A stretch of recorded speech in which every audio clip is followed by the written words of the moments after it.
The cold came first, before the dark, before the silence, before the small folded note taped to the front door of the row house on Pine Street. The cold came first, and Neve Riordan stood on the front porch with a cardboard box at her feet, and she understood that some kinds of cold are not about the weather. It was February in Scranton, Pennsylvania, the kind of February that lives in the marrow of the Lackawanna Valley, the kind that smells like coal smoke and old snow, and the diesel that still drifts down from the rail yards even though the yards have been mostly quiet for 40 years. She was 20 years old. She was wearing a black wool pea coat with a torn pocket and a pair of work boots that had once belonged to her father.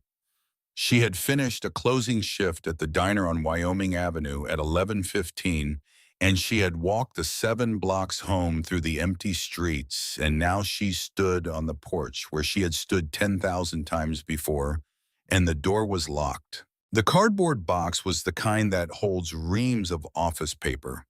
Someone had taken the time to fold the flaps neatly. Inside the box were her clothes, folded the way her mother used to fold them when Neve was small, her textbooks from senior year, the framed photograph of her father, Cillian Riordan, in his Conrail jacket taken the spring before he died, a small leather pouch that held 3 pieces of jewelry that had belonged to her grandmother, and on top of the box, set carefully in the very center, was the silver pocket watch. The watch was the one her grandfather Declan had carried in the breast pocket of his denim work shirt every day for 32 years. A flat-topped silver hunting case on a worn leather cord, scratched along the rim, the engraving on the back nearly rubbed smooth. It had been set to railroad time, accurate to within 10 seconds a year for as long as anyone in the family could remember. She had kept it on a leather cord around her neck since the day after her grandfather's funeral, and on the night she did not wear it, she kept it in the top drawer of her dresser, wrapped in a square of clean flannel. The watch was on top of the box, which meant her stepfather had gone into her room, which meant he had opened the dresser drawer, which meant he had taken the watch from its flannel and carried it down the stairs and laid it on top of the cardboard box deliberately so that when she came home and saw the box on the porch, she would understand without having to read anything that this was not a misunderstanding. This was a closing of a door. Taped to the front door at eye level was a folded sheet of lined notebook paper. Neve did not pick it up right away. She stood very still on the cold porch boards and looked at the watch on top of the box. The chain was coiled around the case in the careful spiral her grandfather had always used when he took it off at the end of a shift. Whoever had laid the watch on the box had not known how to coil the chain. The spiral was wrong. It was the wrong direction. It was the small wrong direction of a man who had handled the watch only enough to know that it was an object and not a life. She unfolded the note. The handwriting was her mother's. The ink was a little smeared on the bottom line, as if a tear had fallen and been wiped away with the side of a hand. Neve, Roland and I have decided this is the best thing for everyone. You are an adult now. We need our own space. Please do not come back tonight or any night. Please do not call, Mom. She read the note once.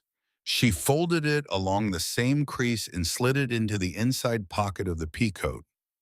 She tried the front door. Locked. She walked around to the back door past the snow shovel her grandfather had bought in 1994. Locked. She tried the side door that opened into the basement from the alley. Locked. She tried the basement bulkhead doors that had not been locked in 20 years. They were locked now. New padlocks still bright from the hardware store. All of them locked. All of them in the same single afternoon. Neve picked up the cardboard box. She lifted the silver pocket watch off the top and slipped the leather cord over her head and tucked the watch under her sweater so that it lay against her collarbone, where it had lain for almost 2 years. She felt the cold metal warm slowly against her skin. She did not cry. Crying was a private weather and not the right answer to a closed door. She walked. She walked the 11 blocks from Pine Street down through the empty side streets of central Scranton, past the boarded windows of the old DL and W Roundhouse, past the long brick wall of the Steamtown Yards, where her grandfather had once shown her the difference between a 482 Mountain and a 484 Northern, past the closed pawn shops and the closed insurance agencies and the closed bakery where her father had bought her a black and white cookie every Saturday morning of her childhood. The cardboard box grew heavier with each block. The watch grew warmer. Her breath rose in white plumes that the cold scattered before they could finish forming. She walked because there was somewhere to walk to. There was a diner on the corner of Wyoming Avenue and Linden Street called Stefania's. The neon sign in the window said open until midnight most nights. It had said that for 31 years. It was 11:52 when Neve pushed open the front door with her hip and stepped inside, and the small bell above the door rang once, and Stefania Novak looked up from the back booth where she was reading the morning's Times-Tribune, with her reading glasses balanced on the end of her nose, and Stefania saw Neve's face, and Stefania set the paper down on the table. She got up. She did not say anything. She walked to the front of the diner. She turned the small cardboard sign in the window from open to closed. She walked past Neve and slid the deadbolt on the front door. She came back and took the cardboard box out of Neve's arms and set it on the counter beside the cash register. She gestured to the back booth. Sit, Stefania said. That was all. Neve sat. Stefania Novak was 62 years old. She had been widowed twice, once at 28 by a steelworker who had fallen from a Bethlehem steel coke battery, and once at 51 by a Conrail switchman who had simply gone to sleep one Tuesday night and not woken up. She wore her gray hair in a single braid down her back. She had thick forearms from 45 years of carrying plates. She kept a shotgun in the small office above the diner that no one had ever seen her load, but no one in Scranton had ever tried to rob the place either. She ran the diner the way she ran her own life, with strong coffee and few wasted words, and an unspoken understanding that the people who came through her door were carrying things they did not always want to talk about. She made eggs. She made home fries. She made bacon. She poured coffee into a thick white mug. She set it all in front of Neve in the back booth and slid into the bench on the opposite side and folded her hands and did not speak. Neve ate. She ate slowly. She ate the way a person eats who has not quite registered yet that she is hungry. Stefania watched her eat and said nothing at all for the entire plate. When the plate was empty, Stefania refilled the coffee mug from the carafe she had set on the table without Neve seeing her do it. Tell me, Stefania said. Neve told her. She told her about the cardboard box and the locked doors and the silver pocket watch laid wrong on top. She told her about the note in the smeared ink. She told her about the 8 months since her mother had married Roland Trumbull and the slow cold filling of the row house. She told her about the way Roland had begun to leave the kitchen when she walked into it. She told her about the morning he had put a separate carton of milk in the refrigerator with his own initials marked on the cap in blue Sharpie because he did not want her drinking from it. She told her about her mother's eyes, which had stopped meeting hers 6 months ago and had not met them since. It took her almost an hour to tell. Stefania did not interrupt. She refilled the coffee twice. She brought a piece of potchki on a small plate at one point and set it in front of Neve without comment. When Neve was finished, Stefania was quiet for a long moment. The kitchen clock above the pass-through window ticked. The radiator under the booth window hissed. The ice machine in the back hummed and shuddered and dropped a load of cubes. Then Stefania said, "I knew your grandfather." Neve looked up. "I know, he used to come in here every Saturday morning from 1981 until 2018. 37 years. 2 over-easy wheat toast black coffee, no home fries because he said home fries were for Sundays." He sat at the counter on the third stool from the door. He always laid that watch right there on the counter beside his plate. He set his watch by the kitchen clock and the kitchen clock by his watch. We argued about which one was more accurate for 37 years. Neve's hand went to the watch through the front of her sweater. She held it. The cold had gone out of the metal. It felt like a small, warm heart against her chest. "He told me about you," Stefania said. "When you were born, when you started kindergarten, when your father died. He was in here the morning after the funeral. He sat on his stool and he ordered his eggs, and he could not eat them. He pushed the plate away. It was the only time I ever saw him do that. He looked at me and he said, 'Stefania, I have buried my son. There is no order to this.' And then he picked the plate back up and he ate, because that is what a railroad man does." Neve was crying now, quietly. The watch was warm against her collarbone. Stefania did not reach across the table. She did not say anything sentimental. She let her cry. When the crying was over, Stefania said, "There is a room above the diner. It has been empty since my second husband died in 2015. It is small. The bed is an iron cot. The bathroom is shared with the storage closet. The window looks out over the alley and the back wall of the bakery. You will live there, starting tonight. You will work the morning shift Tuesday through Saturday. You will not pay rent. The rent is the work. The work is the rent. We do not negotiate." Neve tried to speak. Stefania held up one hand. "Reardon girl, do not make me explain. Some debts are older than you." She did not make Stefania explain. The room above Stefania's diner had a single window with a checked curtain Stefania had sewn herself in 1993. There was an iron cot with a striped wool blanket. There was a small wooden dresser with a chip on the corner. There was a cast iron radiator that clanked when it warmed up, but threw heat the way the old radiators do, the kind of dry, deep heat that goes into the bones. Stefania had laid out a fresh bar of lavender soap on the small bathroom shelf because Neve had once mentioned 8 months earlier in passing, while wiping down a table, that her grandmother had used lavender soap. Neve slept in that small upstairs room for 2 months. She worked the morning shift. She busted ice from the walk-in.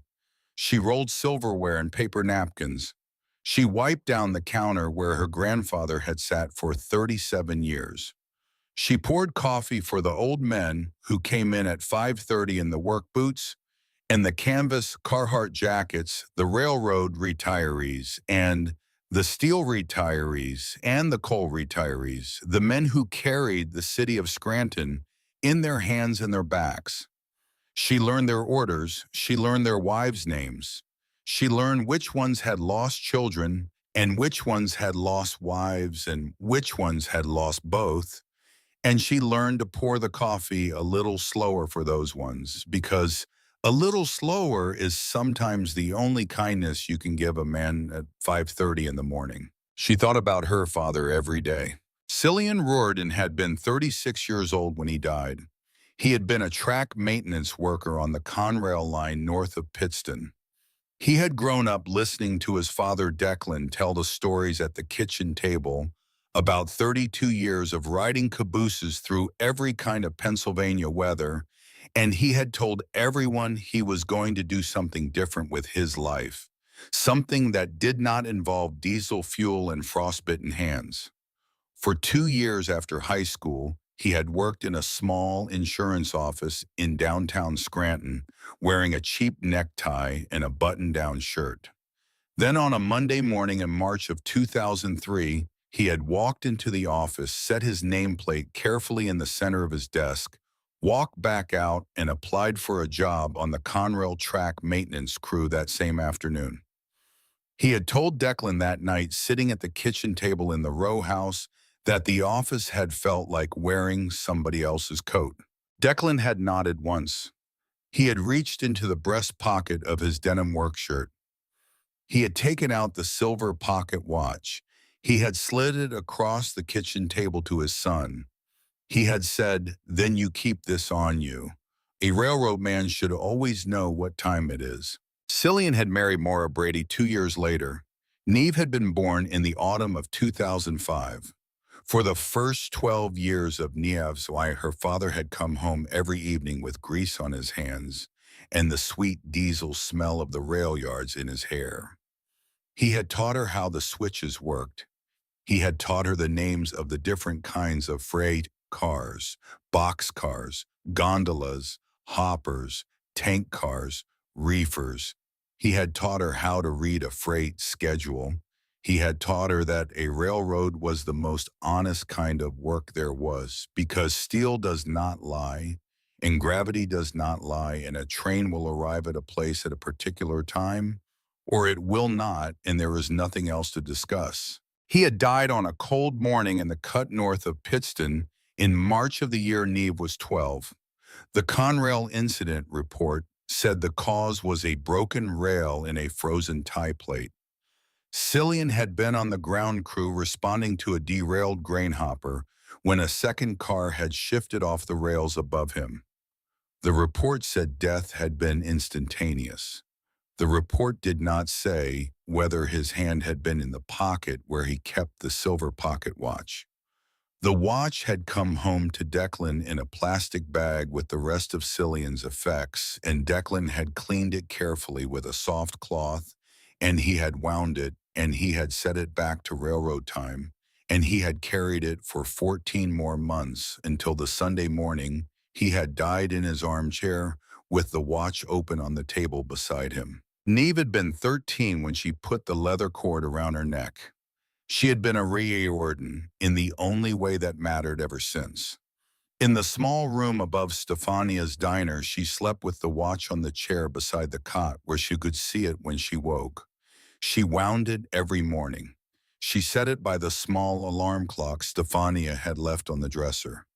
She cleaned the case with a soft cloth on Sundays the way her grandfather had cleaned it. She did not let it out of her sight.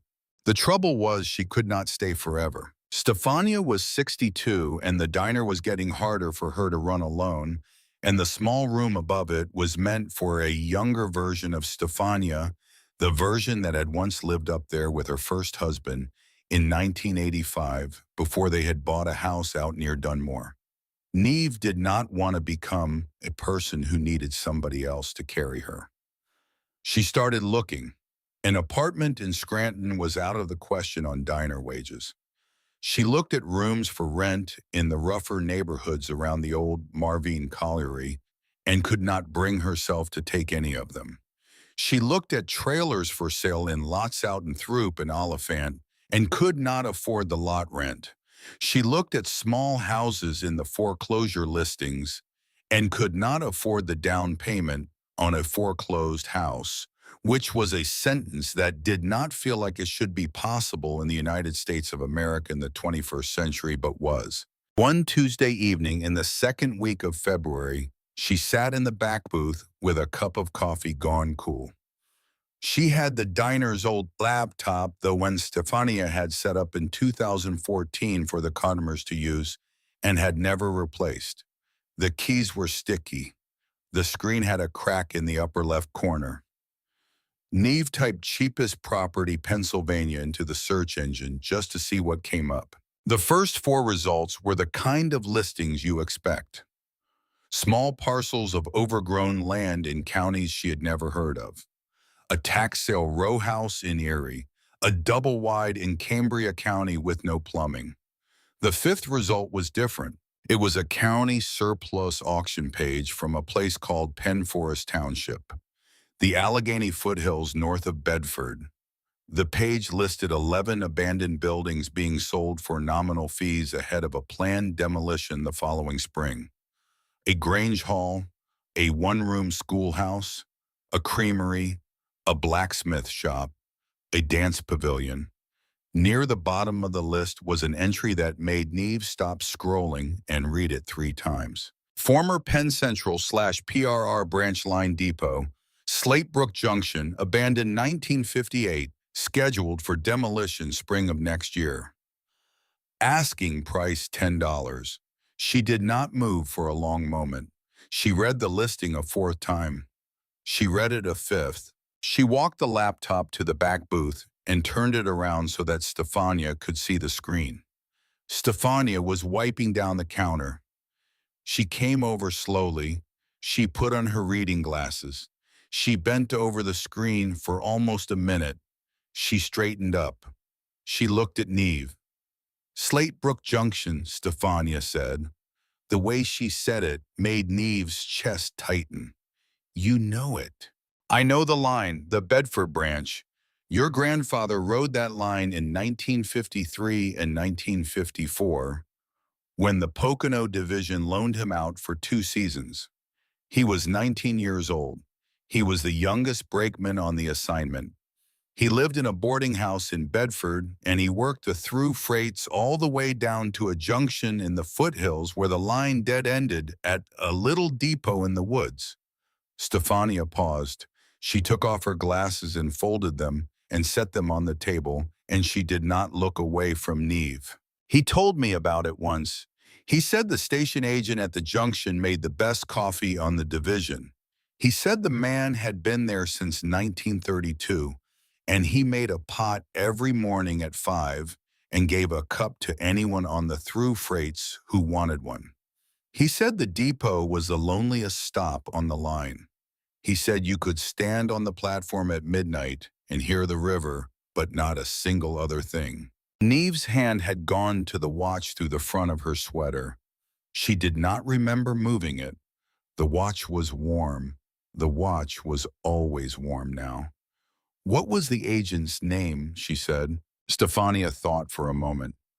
Pritchard. Ezekiel Pritchard. Your grandfather always called him Mr. Pritchard, even 30 years later when he was telling the story.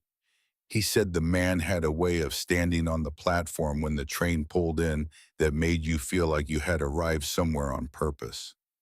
The watch was very warm now. Stefania, Neve said, I think I'm going to go look at it. Reardon girl, Stefania said, I think you are too. Take the bus tomorrow. I'll mark you down for 2 days. The bus from Scranton to Bedford took most of a day with 2 transfers, one in Harrisburg and one in Altoona. The final leg was a county shuttle that ran twice a week and dropped passengers at a crossroads 4 miles from the township office. Neve rode the shuttle with 2 old women returning from a doctor's appointment in Altoona and a man in his 30s with a tool belt who did not speak. The shuttle let her out at the crossroads at 1:15 in the afternoon. The driver pointed down a county road that ran east into a narrow valley of bare winter hardwood. The driver said 4 miles. The township office is a frame building beside the closed general store. You can't miss it. He drove away. She walked. It was the kind of cold that makes the inside of your nose hurt. The valley was narrow and steep-sided, and the bare hardwood ridges rose on both sides like the ribs of a thing that had been alive a long time ago. The road wound along the bottom of the valley beside a small, fast creek that was running black between the ice shelves on its banks. The air smelled like wet leaves and wood smoke. There was no traffic. There was no sound except the creek and the wind in the high branches and the soft rhythmic crunch of her own boots on the gravel shoulder. The pocket watch ticked against her collarbone the whole way. She thought of her grandfather walking this same road in 1953. He had been 19 years old. He had been 1 year younger than she was now. He had walked it at the start of his Bedford branch assignment with a canvas duffel and a borrowed copy of the timetable and a heart full of the same tired determination that was carrying her now. She tried to imagine him at 19. She had only ever known him as an old man. She tried to put his old face on a young body, and she could not quite do it, but she could feel him beside her on the road. She could feel the leather cord at her neck like his hand on her shoulder. The Penn Forest Township office was a small frame building beside a closed general store on a single main street with 7 other buildings on it. 3 of the 7 were boarded up. 2 had been converted to apartments. One was a small post office. One had a hand-painted sign reading "Antiques by Appointment" that looked like it had not been honored by an actual appointment in a decade. There was no traffic light. There was a single stop sign at the only intersection, and the sign was so faded that the word "stop" was barely legible. The bell above the township office door jingled when Neve pushed it open. Inside, behind a wooden counter, sat a woman in her early 50s named Margaret Bachman. She wore a wool cardigan in a deep slate blue. Her gray hair was pinned in a loose bun. She had a mug of tea steaming on the counter beside a stack of property records. She looked up over the top of her own reading glasses and saw Neve, and her face did not change at all, but something behind her eyes registered something she had not been expecting to see today. "You came about the depot," Margaret said. It was not a question. "Yes, ma'am." "You walk from the crossroads?" "Yes, ma'am." "You know it's been closed since 1958. "Yes, ma'am." "You know the roof over the freight room is half gone. The track was pulled up in 1961. There's no power and no water at the depot itself, although there is a hand pump well behind it that the county inspector says is sound. The county is going to take the building down in March." "Yes, ma'am." "Why do you want it?" Neve thought about how to answer the question. She thought about her father with grease on his hands. She thought about her grandfather sliding the silver watch across the kitchen table in 2003. She thought about her great-grandfather, whose name she had only ever heard spoken at funerals, who had worked the section gang in Lackawanna County and had died of black lung before her grandfather was 18. She thought about a man named Ezekiel Pritchard, who had stood on a platform in 1953 and had given her grandfather a cup of coffee on a cold morning. She thought about all of them at the same time, all of those Pennsylvania men who had lived their lives by railroad time, and she touched the watch through the front of her sweater, and she said, "Because I have $10 and there is nowhere else." Margaret Bachman looked at her for a long moment. Then Margaret reached behind her to a shelf that held a row of leather-bound deed books, and she pulled down a book that had been waiting on that shelf for a long time.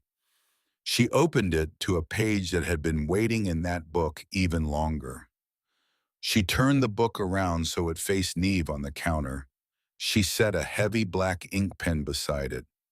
"Sign here, and here, and here." Neve signed the Neve Mary Reardon in the careful slanted hand her grandfather had taught her, the same hand he had used to sign his name on every Conrail timesheet for 40 years. The same hand he had used to write the only letter Neve had ever received from him, which had arrived on her 9th birthday, and which she still kept folded in the inside cover of her father's old timetable. She signed her name 3 times. She set the pen down. Margaret took the $10 bill that Neve handed her. She folded it once. She tucked it into a small metal cash box. She turned a brass stamp over in her hand and pressed it down on the deed page. The stamp made a soft, flat sound, the kind of sound that closes one part of a story and opens another. "It's yours," Margaret said. She reached down behind the counter and brought up an old skeleton key on a length of frayed twine. She held it out across the counter. "It's a mile and a half down the old rail bed if you walk it. You want to ride? My husband Werner has the truck out front. He can drop you and come back for you in the morning." The truck was a dark green Ford F-150 from the late 90s. Werner Bachman was a man of about 60 with a closely trimmed gray beard and the silent, steady manner of a man who had spent a lifetime doing things with his hands. He did not introduce himself. He nodded once. He drove. The road from the township office turned off the county road onto a dirt lane that had once been the rail bed, and the dirt lane ran straight as a rail bed runs on a slight grade up the valley between the ridges of bare hardwood. A mile and a half, the truck rounded a slow curve and the lane widened into a clearing, and Nav saw the depot for the first time. It was smaller than she had imagined. It was also somehow larger. It was a single-story building of dark red board and batten siding, faded to the color of dried clay.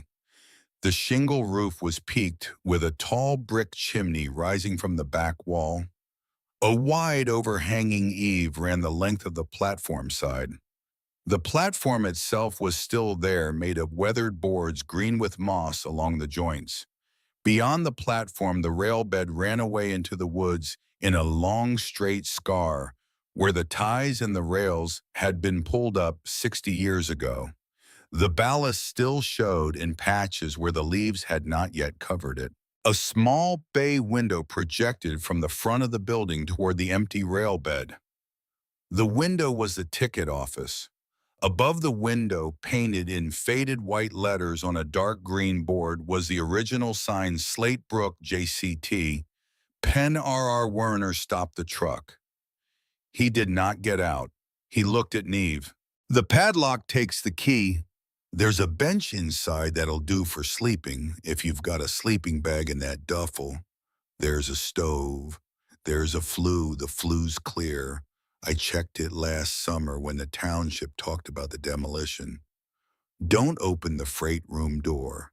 The roof's bad on that side. I'll be back at 8 in the morning. He waited. Thank you, Neve said. Reardon girl, Werner said. It was the second time in a week that someone in Pennsylvania had called her that. It was the way her grandfather had been called by men who had known him a long time. Reardon, like the name was a thing earned, like it meant something. She got out of the truck. Werner backed up in the clearing, turned the truck around in two patient maneuvers, and drove back down the railbed lane the way he had come. The sound of the engine faded slowly into the trees, and then it was gone, and then there was nothing. She stood in the clearing, alone with the depot. The wind moved in the bare hardwood ridges. The creek that she could no longer see but only hear ran somewhere down the slope behind the building. A crow called once from very high up and very far away, and was answered by another crow even farther away. She walked toward the depot. The platform boards groaned softly under her boots. She put her hand on the painted sign above the bay window, low enough that her fingertips just reached the bottom edge. The paint was crackled and lifting in places. She could feel the grain of the wood underneath. She kept her hand there for a long moment. She did not know why.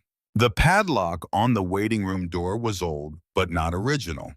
The hasp had been replaced sometime in the 1980s. The skeleton key Margaret had given her turned in the old door lock easily, but the door itself was swollen in its frame. She had to lean her shoulder against it. It opened with a soft sigh, the sob of a building that had been holding its breath for 68 years. The waiting room was a single long rectangular space. The slate floor had been scuffed soft by 60 years of feet and then 60 more years of nothing. The wainscoting on the walls was dark-stained pine oiled long ago, and dust had settled into it the way dust settles on velvet. A long wooden bench ran the length of one wall, with the gentle hollow worn into its seat that comes from thousands of waiting passengers across thousands of mornings and evenings. A black pot-bellied stove stood in the corner, cold and patient, its iron door slightly ajar. The stovepipe rose to the ceiling and bent into a crooked elbow before disappearing into the chimney bricks. The air smelled like cold cinder and old paper and the faint, sweet smell of pine boards. At the far end of the room beneath the bay window was a closed wooden door set into the wall. The door was painted the same dark green as the depot sign outside. The brass knob was tarnished to almost black. The door was the door of the ticket office. Neve walked the length of the waiting room slowly. She walked the way you walk in a church when you have not been in a church in a long time. She put her hand on the cold iron of the pot-bellied stove. She put her hand on the worn wood of the bench. She walked past the bench to the door at the end of the room. She put her hand on the brass knob. She turned it. The latch released with a small metallic click that seemed very loud in the stillness. The ticket office was about 6 feet square. A high wooden agent's desk faced the bay window, set at the height where a man could stand at it and see clearly down the line in either direction without having to bend. A tall wooden stool stood behind the desk. A row of pigeonhole cubbies was built into the wall above the desk for waybills and timetables and receipts. A small iron safe with a combination dial sat on the floor in the corner. The dial was set to 0. The handle was up. A chalkboard was mounted to the wall to the right of the desk, the kind of small wooden frame slate board that school teachers used to use. On the chalkboard, in a faint white chalk that had survived 68 winters of cold and damp and silence, was a single line in a small, careful, slanted hand. 6:42 p.m. eastbound. Final. Neve stood in the doorway and looked at the line of chalk, and she did not move for a long moment. She walked into the ticket office. She slid up onto the wooden stool behind the agent's desk. The seat of the stool was hollow-worn, the same way the seat of the waiting bench was hollow-worn, but the hollow on the stool was deeper and more local, the shape of a single set of haunches, the shape of one man across 26 years. Through the bay window, she could see straight down the empty railbed where the train had once come in from the east at 6:42 in the evening on a Friday in the third week of June in 1958. She could see the bend in the railbed where the line curved out of sight into the trees. She could imagine the long, low whistle. She reached up to the top of the leather cord around her neck and pulled the silver pocket watch out from under her sweater. She laid it on the agent's desk. The watch read 4:27. The afternoon was getting on. The light through the bay window was already beginning to slant. She looked down at the floor. The floor of the ticket office was old pine, the same as the floor of the waiting room. But the boards directly beneath the stool, the boards beneath where her feet were resting, were a slightly different color than the surrounding boards. They were darker, not by much, just a shade, just enough that in the slanting afternoon light coming through the bay window, the outline of a small rectangular section of floor showed faintly against the rest like a shape under fresh paint. Neve slid off the stool. She knelt down on the old pine. She ran her fingertips along the line where the darker boards met the lighter ones. She felt the gap. It was a deliberate gap, smooth cut, the kind of gap that does not happen by accident over 68 years of expansion and contraction. The kind of gap a man cuts on purpose with a fine-tooth saw because he means to come back later and lift the boards. Her heart was beating in a way it had not beat all day. She stood up. She walked back out into the waiting room. She crossed to the freight room door, which Werner had told her not to open, and she opened it just enough to look inside. The freight room was a wreck. Half the roof was gone. Snow had blown in. The floor was warped and stained. But against the far wall, leaning in a corner, was a piece of flat iron about 3 feet long, pointed at one end. The kind of iron that might once have been part of a switch lever or a brake rod, abandoned when the rails were pulled in 1961. She picked it up. It was heavy in her hand. The cold of it bit into her palm through her glove. She carried it back into the ticket office. She knelt again on the old pine. She slid the pointed end of the iron into the seam where the darker boards met the lighter ones. She put her weight on the other end of the iron. The boards resisted for a long moment, the way a thing resists that has been waiting to be opened for a long time. And then with a soft, splintering complaint, the boards came up. They came up together. A small section about 18 inches square. They were hinged on a single pair of leather hinges that had hardened with age but had not broken. The boards lifted as a single panel like the lid of a small cellar. Neve set the iron aside. She looked down into the compartment beneath the floor. It was lined with cedar.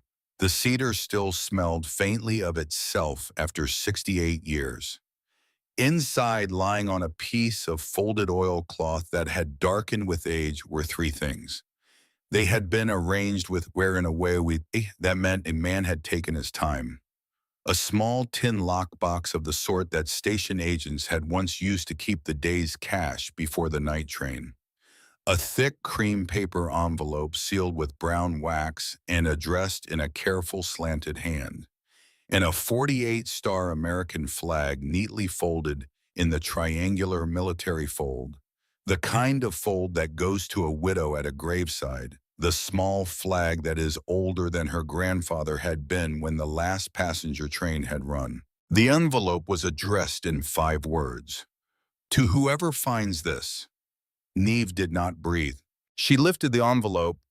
She lifted the small tin lockbox. She lifted the folded flag. She set all 3 on the floorboards beside the open compartment. The light through the bay window had turned the color of bronze. The afternoon was going. The old depot was very quiet around her. The pocket watch on the agent's desk above her ticked softly, a small, steady heart in the silence of a building that had been waiting 68 years for someone to walk down the rail bed in the cold and sit on a wooden stool and notice that the floorboards did not match. Her hand was shaking. She climbed up off the floor with the 3 objects in her arms and set them on the agent's desk above her beside her grandfather's silver pocket watch. She sat on the wooden stool. She looked at them for a long time before she opened anything. She broke the seal on the envelope first because the envelope was the thing addressed to her, and she had been raised to answer a thing addressed to her before she opened a thing that was not. The wax cracked under her thumb. The paper inside was heavy cream stock, folded twice the ink brown with age, but the handwriting clear and careful. It was the small, careful, slanted hand of a man who had spent his life filling out waybills and timetables. It was dated June 17th, 1958, and signed at the bottom in the same hand as Ezekiel Pritchard, station agent, Slatebrook Junction. She read it slowly, the way her grandfather had taught her to read anything that mattered, which was once for the meaning and once for the man. To whoever finds this. My name is Ezekiel Pritchard. I have been the station agent at Slatebrook Junction on the Bedford branch of the Pennsylvania Railroad from 1932 until today. The branch line is being closed at the end of this week. The last passenger train will run on Friday evening. After that, the rails will be pulled and the building will be locked, and there will be no reason for anyone to come here again. I am 64 years old and I have no children. My wife Eleanor passed in the influenza spring of 1949. I have spent my whole life at this small junction watching the trains come in from Bedford in the morning and go out toward Pittsburgh at night, and I have known every regular passenger by name. And I have made a pot of coffee every morning at 5 o'clock for the brakemen on the through freights, even though it was not part of my duties. I considered it my duty anyway. Coffee is a small kindness, and a small kindness on a cold morning is sometimes the difference between a good day and a hard one. I have saved a portion of every paycheck I ever drew in this lockbox beneath the floor of the booth where I have sat for 26 years. I do not trust banks. I lost what little I had in the failure of the Allegheny Bedford Savings Trust in 1933, and I have nowhere else to put what I have saved. The silver dollars are from Eleanor's family. The Hamilton was issued to me by the railroad in 1934, and I am leaving it behind because I do not want to carry railroad time after Friday. If you are reading this, you came into this depot after I am gone, maybe long after. Maybe the building has been forgotten. Maybe you came looking for shelter, or for quiet, or for a place to begin again. Whatever brought you here, I want you to know that the depot has been waiting for you. A small station is a kind of patient thing. It waits for the train, and then it waits for the next train, and then eventually when there are no more trains, it waits for whoever will come next. I have been the one waiting at Slate Brook Junction since 1932. I am leaving the waiting to you now. Take what is in this box. It is for you. The flag is from Eleanor's brother, who was a brakeman on the Erie and was killed in a coupling accident in 1944. Keep it folded the way I have folded it. Be kind to the building. The coffee tastes better here than anywhere on the division. I do not know why, and I have stopped trying to find out. Neve read the letter twice. She folded it carefully along its old creases and slid it back into the envelope. She set the envelope on the desk. Then she lifted the lid of the small tin lockbox. Inside, in neat rows banded with paper that crumbled at the edges when her thumb brushed it, were bundled banknotes. Old-style United States currency from the 1930s, 1940s, and 1950s, 20s and 50s, and a small stack of hundreds. She counted them slowly twice because she was afraid of getting the number wrong. The total was $9,320. Beneath the bills was a small leather pouch, the leather oiled and supple still, and inside the pouch were 11 silver dollars wrapped individually in tissue paper and a railroad pocket watch in a silver hunting case. She knew what the watch was before she opened it because she had been raised to know. It was a Hamilton 992B, the standard timepiece of every Pennsylvania Railroad agent and conductor for 30 years. The same make and model that had hung around her grandfather Declan's neck on a leather cord every day of his 32 years on the line, and that hung now around her own neck, ticking softly against her collarbone. She set the Hamilton on the desk beside her grandfather's. The two watches looked nearly identical. They had been carried by men who had spent their lives believing that knowing the time was a kind of duty owed to other people, and the watches knew it. She did not cry. Her grandfather had not been a man who cried, and she had inherited his hands and his watch and also his particular kind of restraint. But she said aloud to the empty depot and to the man who had once sat on the same stool the only thing she could think to say. "Thank you, Mr. Pritchard. I will trace." The bay window above her was streaked with the long winter dust of decades, and through it the railbed ran straight and empty into the bare hardwoods, and the late afternoon light was the cold pewter color that February light becomes in the Allegheny foothills. The depot was very still. Outside, somewhere up the valley, a single crow called once and was not answered. Neve sat on the stool a long time after the light had begun to fail. She wound the Hamilton and set it to railroad time by her grandfather's watch. Both watches read 4:59. The Hamilton's tick was very slightly slower than the silver watches, the way a watch ticks that has been sleeping for 68 years. By morning, she knew it would have caught up. She slept that first night in her sleeping bag on the slate floor of the waiting room, with the lockbox and the letter and the folded flag arranged on the bench beside her. She did not light the stove because she had not yet cleaned the flue and because she did not yet trust the chimney. She wore her pea coat and her wool hat and a pair of work gloves, and she was warm enough. The Hamilton ticked on the bench beside her ear all night, and the silver watch ticked against her collarbone. And somewhere beyond the bay window in the bare ridges, an owl called slowly and patiently, in a way that suggested it had been calling on this same stretch of woods since before the depot had been built. Werner came at 8 in the morning, as he had said he would, with a thermos of coffee and a brown paper bag containing 2 breakfast sandwiches Margaret had made. He sat with Neve in the waiting room and drank his coffee and looked at the lockbox and the letter and the flag without saying anything for a long time. When she had finished telling him what she had found, Werner Bachmann nodded slowly. "I will tell Margaret," he said. "Margaret will tell people who need to know." Pritchard had no living relatives that anyone in the township ever heard of. The lockbox was put there by a man for whoever found it. "You found it. It is yours under the deed and under any reasonable reading of the matter. Margaret will make sure the township records reflect that. Don't worry about it. Thank you, Mr. Bachman." Werner. Werner. He stood up. He put on his cap. He paused at the door. "There is a credit union in Bedford. They will rent you a small lockbox for $15 a year.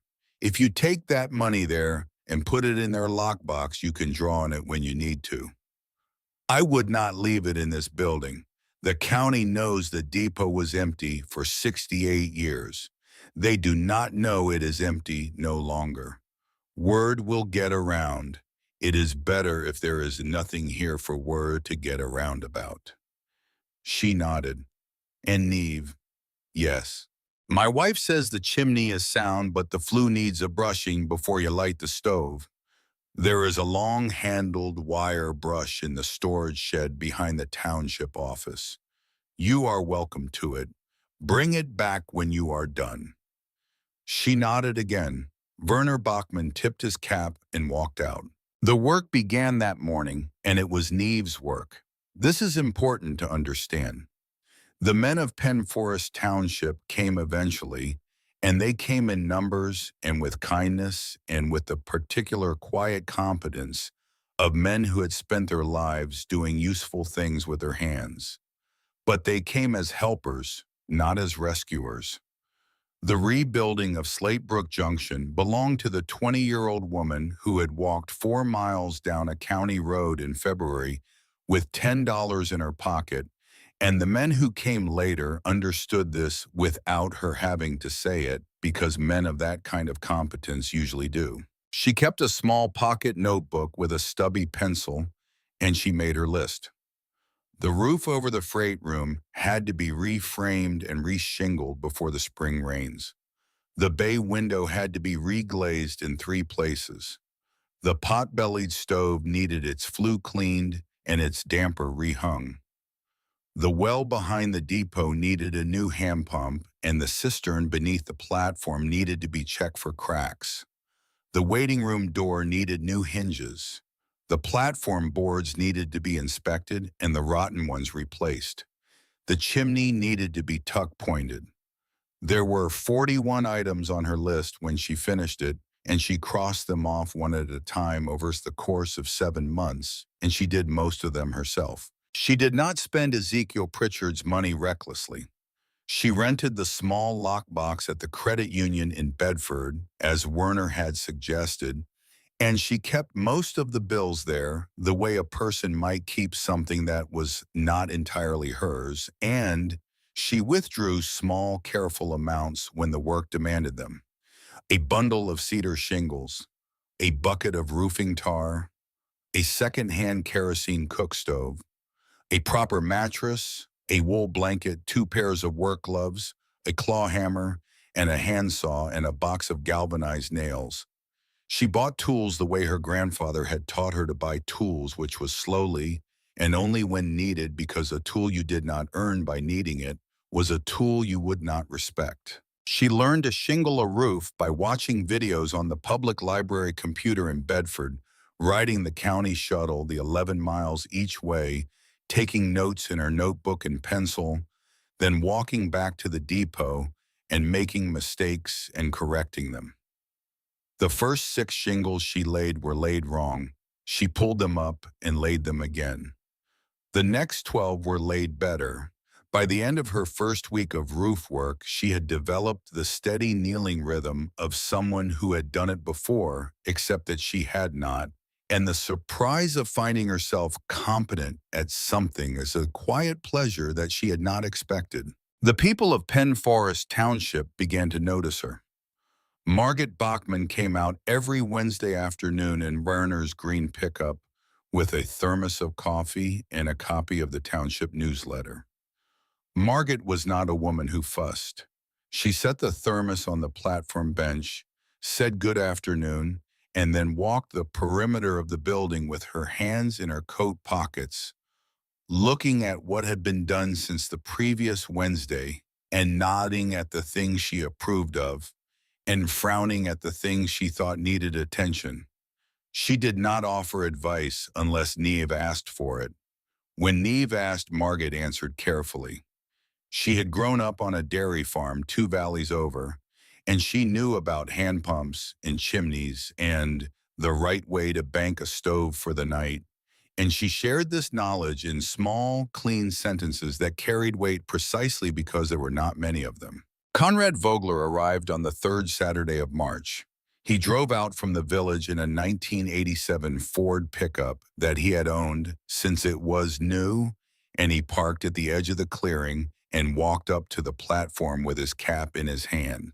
He was 73 years old, German on his father's side, with the spare, upright posture of a man who had spent 40 years framing houses and had never quite given up the habit of standing as if he were measuring something. He had heard about the depot from Margaret, he said. He had been a journeyman carpenter in 3 counties, and he was retired now.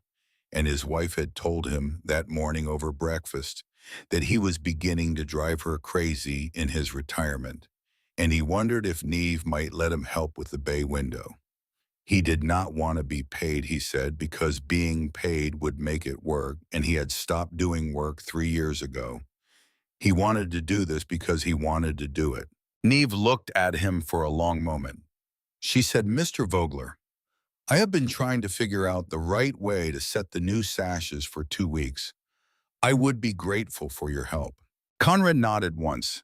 He came back the next Saturday with his own tools in a wooden box that had belonged to his grandfather, and he showed her how to chisel the old paint out of the sash channels and how to glaze a window properly with linseed putty and how to set the small finishing brads at the angle that would not split the soft pine of the Munten bars. He did not take over the work. He showed her how, and then he watched her do it, and then he went to the bench and drank the coffee she had made and let her finish on her own. When she finished, he looked at it carefully and said, That is a good window now. And that was the highest compliment Conrad Vogler had given to any work in 15 years. And Neve knew it, and she did not say anything about it because she had also been raised by railroad men, and railroad men receive that kind of compliment by simply continuing the work. Wendell Ashworth came out the next Sunday afternoon. He was 68 years old, a retired Conrail locomotive engineer who lived 4 miles away in a small frame house up a hollow off the county road. He had heard from Margaret that a young woman was reopening the Slate Brook Depot, and he had spent his whole working life on the Bedford branch and the lines that fed it, and he had been keeping a wooden crate of railroad memorabilia in his attic for 37 years, because his wife had told him 40 years ago that he could not display any of it in the house, and he had never disagreed with her on the principle of the thing. Wendell drove up to the platform in his old Ford Bronco and unloaded the crate onto the bench. Inside were treasures, old PRR timetables from 1953 and 1954 and 1957, the paper soft and yellow but the printing still crisp, a brass conductor's lantern with a clear globe, a porcelain Pennsylvania Railroad coffee mug, one of the heavy white ones with the Keystone logo in dark red, a section of original 80-pound rail with the date 1928 stamped into the web, a canvas mail sack with the buckle still attached, a round metal sign that had once hung at the end of the platform reading Slatebrook Junction PR or 1932. He set the crate on the bench and said, "These belong here more than they belong in my attic. My wife says so too. She says I can have my afternoons back if I get them out of the house." Neve looked at the crate and felt her throat tighten in a way it had not tightened in a long time. The round metal sign was the original platform sign that had hung above the bay window. The faded green sign painted on the board above the bay had been the third one. This was the first. She said, "Mr. Ashworth, I do not know how to thank you for this." Wendell shrugged in the way that men of his generation shrugged when they did not know what to do with a thing that had moved them. "You hang the sign back up where it belongs," he said. "That is how you thank me." He came back every other Sunday for the rest of the spring, and he sat on the platform bench and drank coffee from the porcelain PRR mug and told her stories about the line. He told her about the Freyhound conductor who had run the Bedford branch for 19 years and had memorized every grade and curve so completely that he could tell you which mile post he was passing in pitch darkness, just by the sound of the wheels. He told her about the dispatcher in Altoona who had once held a train for 12 minutes because a passenger's wife had gone into labor, and the husband had been on the platform looking for a ride to the hospital, and the dispatcher had said over the radio that the rules of the railroad were one thing, but the rules of decency were another. He told her about Ezekiel Pritchard, whom he had met exactly once in 1957, when Wendell was 8 years old, and his father had brought him along on a fishing trip up the Bedford branch. They had stopped at Slatebrook Junction for coffee, and Ezekiel had given young Wendell a Hershey bar from the drawer of the agent's desk, and Wendell had remembered him for the rest of his life because of that single Hershey bar. He was a quiet man, Wendell said, but he was not lonely the way some people thought. There is a difference between being alone and being lonely, and Ezekiel knew the difference. He was alone. He liked it that way. But he was not lonely because the trains kept him company, and after the trains stopped, he had the memory of the trains, and that was enough for him. Neve listened, and she remembered her grandfather, and she understood. By the middle of May, the freight room roof was tight. By the middle of June, the bay window held new glass in all 3 sashes. By the end of June, the pot-bellied stove was clean and drawing properly, and the waiting room had a swept slate floor and a fresh coat of cream paint and a row of muslin curtains that Margaret had sewn at her kitchen table over 4 evenings. Neve had made a small bedroom for herself in the freight room with the iron cot and the wool blanket, and she had set the framed photograph of her father Cillian on the shelf above the cot, along with her grandfather's silver pocket watch on its leather cord.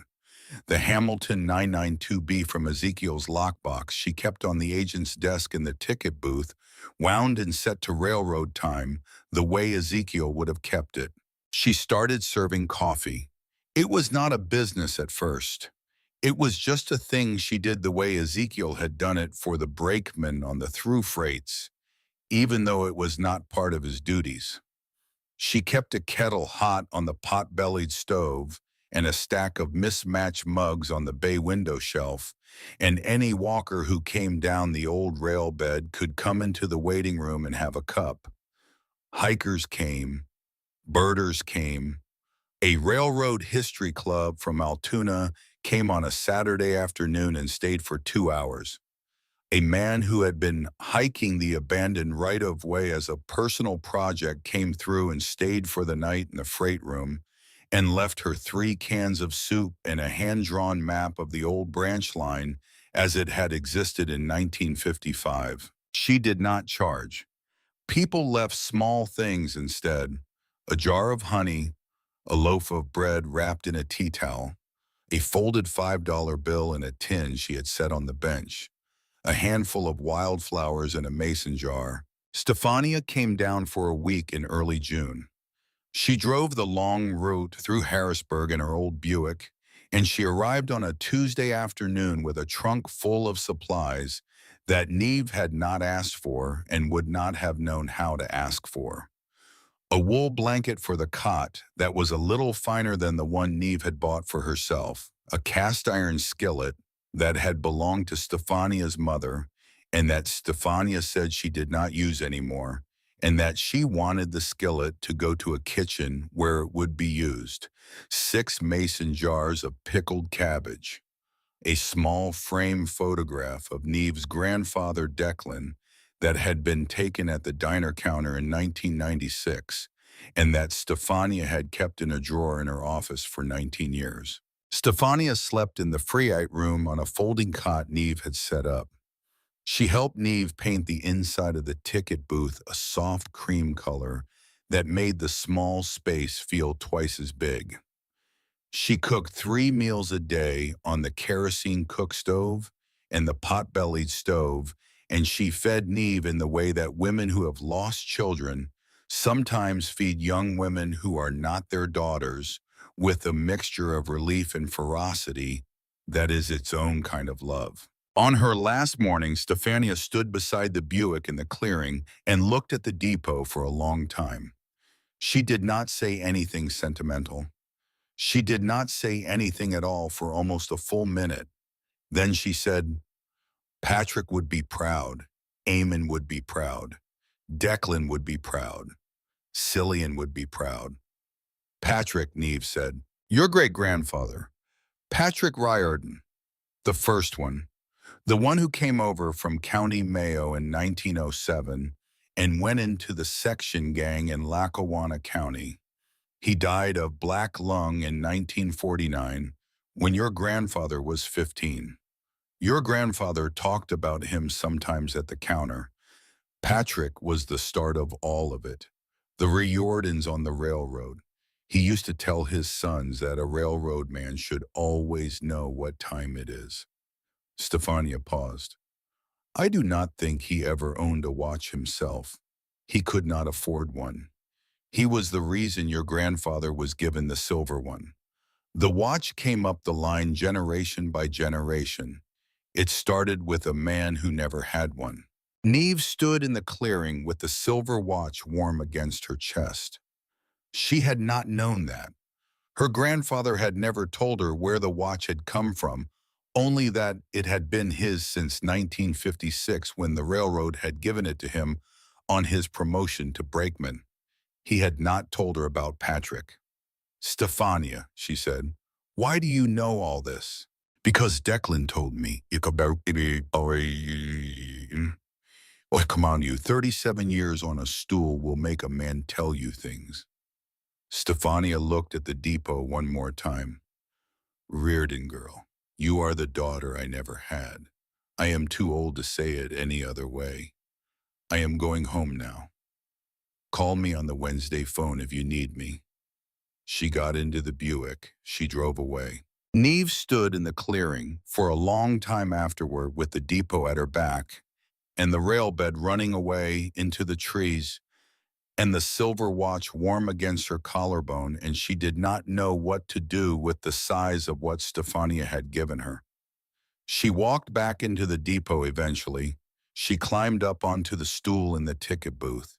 She wound the Hamilton. She wound the silver watch. They both ran. They both kept time. They both still had work to do. It was on a hot afternoon in the second week of July that the silver Cadillac sedan came down the old railbed. Neve was on the platform at the time repairing a section of decking with Conrad's circular saw, which he had loaned her with the careful instruction that she should respect the saw and the saw would respect her. She heard the car before she saw it because the railbed was unpaved and the suspension of a Cadillac sedan does not love unpaved railbeds. The car came around the last curve at 5 miles an hour and it stopped in the clearing and a man got out. He was perhaps 45 years old, tall and well-built in a charcoal suit that had not been bought in Pennsylvania. His hair was iron gray and combed straight back, and his shoes were the kind of expensive English brogues that were not made for railbeds. He smiled at Neve in the way a man smiles when he has decided ahead of time to be charming. "You must be Miss Reardon," he said. His voice was smooth with the slight polished accent of a man who had learned to control his consonants in business school. "My name is Bartholomew Sterling. I represent Sterling Hospitality Group out of Pittsburgh. I have been hoping to meet you." Neve set down the circular saw. She wiped her hands on her work jeans. She did not offer to shake his hand because her hands were dirty, and also because something in his smile had told her in the first quarter second of seeing it that she did not want to shake his hand. "Mr. Sterling," she said, "what can I do for you?" He looked at the depot. He looked at the platform. He looked at the round metal sign that Niev had remounted above the bay window the previous week. He smiled the way a man smiles when he is appraising something. "This is a charming property, Miss Reardon. Truly charming. I want to compliment you on the work you have done here. I understand from the township that you purchased this building for $10 at last winter's surplus auction. Is that correct?" "That is correct, Mr. Sterling." "Wonderful. Wonderful. I love a story like that. Now I am going to be direct with you because I think you are the kind of person who appreciates directness. My company has been studying this part of Penn Forest Township for the past year. We have plans to develop a recreational property in this valley, a small resort, equestrian trails perhaps, some cabins, possibly a quarry concession on the ridge above. We are prepared to be generous with the property owners whose holdings we would need to consolidate." He paused. He smiled again. "I am prepared to offer you $80,000 for the depot and the surrounding parcel, Miss Reardon. Today, in cash if you prefer. That is 8,000 times what you paid for the property. I think you will agree it is a generous offer." Neve looked at him. She was 20 years old. She had had $10 in a duffel bag and a leather cord around her neck 5 months ago. $80,000 was an unimaginable sum of money. She could see from the way Bartholomew Sterling was watching her face that he expected her to be unable to imagine it, and that he expected the imagining itself to do most of his work for him. She thought about her grandfather Declan, who had ridden cabooses for 32 years through every kind of Pennsylvania weather. She thought about her father Cillian, who had walked out of an insurance office on a Monday morning in 2003 because the coat had felt like someone else's. She thought about Ezekiel Pritchard, who had hidden a lockbox under the floor of his ticket booth in 1958 because he had believed that the depot was a kind of patient thing that knew how to wait for the right person. She said, "Thank you for the offer, Mr. Sterling. The depot is not for sale." He blinked. The smile flickered, then steadied. "Miss Reardon, I do not think you have understood me. $80,000. I understood you, Mr. Sterling. The depot is not for sale." He looked at her for a long moment. Then he nodded slowly as if her refusal had only made the situation more interesting to him. "You are young," he said. "You are passionate. I admire that. But you should understand that this kind of project is going to happen in this valley, Miss Reardon, with you or without you. I am offering you the chance to be on the inside of it. People who refuse the inside often find themselves on the outside, and the outside can be a difficult place. I will give you 30 days to reconsider. After that, we will need to find another way." He turned and walked back to his Cadillac. He turned the car around with 3 careful maneuvers on the narrow rail bed. He drove away. The sound of his suspension complaining about the stones receded into the trees and was gone. Neve stood on the platform for a long time afterward with Conrad's circular saw at her feet and the late July afternoon sun on her shoulders. The Hamilton on the agent's desk inside the booth ticked steadily. She could hear it through the open door, the faint, patient sound that Ezekiel Pritchard had heard for 26 years. She went back to repairing the platform decking. The work was the work, and it did not change because of a Cadillac. The pressure began the following week. It began quietly the way these things always begin.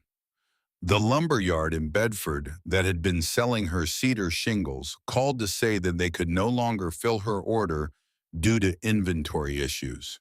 When she called the second lumber yard in Altoona, the manager was polite, but also could not help her. The hardware store where she had been buying nails and roofing tar told her on her next visit that the prices had been adjusted. They were now 4 times what she had been paying. The owner did not look her in the eye when he said it. A man came out one afternoon in a county truck with a clipboard and said he was from the township assessor's office. He had been instructed to reassess the property. The depot, which had been taxed at $0 for 58 years because it had been a derelict building scheduled for demolition, was now to be taxed as a residential structure with substantial improvements. The new annual assessment was $2,100. He left the paperwork on the bench and drove away. Margaret looked at the assessment when she came on Wednesday. She read it carefully and then folded it and put it in her coat pocket. "This is not how the township assesses a property like this," she said. "I have worked in that office for 19 years. I know how it is done. Someone called the county and asked them to do this." She paused. "I will see what I can find out. Do not pay this until I tell you to pay it." Neve nodded. That night, the rock came through the bay window. She was asleep on the iron cot in the freight room when she heard the sound of breaking glass, and she was on her feet before she had decided to be on her feet. The depot was dark. She felt her way to the waiting room and lit the kerosene lamp on the bench, and the light showed her the rock lying in the middle of the slate floor of the ticket booth and the broken middle sash of the bay window above the agent's desk. The rock was the size of her fist. There was no note tied to it. There did not need to be. She did not cry. She swept up the glass with the broom she kept in the freight room. She set the rock on the agent's desk beside the Hamilton because it seemed important to her to keep it as evidence of what had happened, and she went back to bed and did not sleep again until the sky began to turn gray over the eastern ridge. She drove into the village the next morning with Margaret, who had come out at 7 o'clock when Neve had walked the 4 miles to call her from the township office's phone. The county sheriff's deputy who took the report was a courteous young man who wrote everything down carefully and who said all the things he was supposed to say and who clearly had no intention of doing anything about it. Margaret drove Neve back to the depot in silence. When they reached the clearing, Margaret shut off the engine and sat with her hands on the steering wheel for a long moment. "Sterling Hospitality Group has friends in the county," she said. "I know who some of them are. I will see what I can do. But I want you to understand something, Neve. This is going to get worse before it gets better. They will not stop with the rock. You need to decide now whether you can bear what is coming." Neve looked at the depot. The bay window's broken middle sash was a black gap in the morning sun. "I can bear it," she said. "I have nowhere else to go, Mrs. Bachman. This is where I am." Margaret nodded. She started the truck. She drove away. Neve reglazed the bay window herself the following weekend. Conrad came to help, and he did not say a word about the rock or about Sterling, but his face when he saw the broken sash was the face of a man who was beginning to consider some things he had not considered in a long time. He brought the linseed putty and the small finishing brads and the careful patience he had been bringing all summer, And they set the new pane together, and when they were finished, Conrad looked at the window for a long time.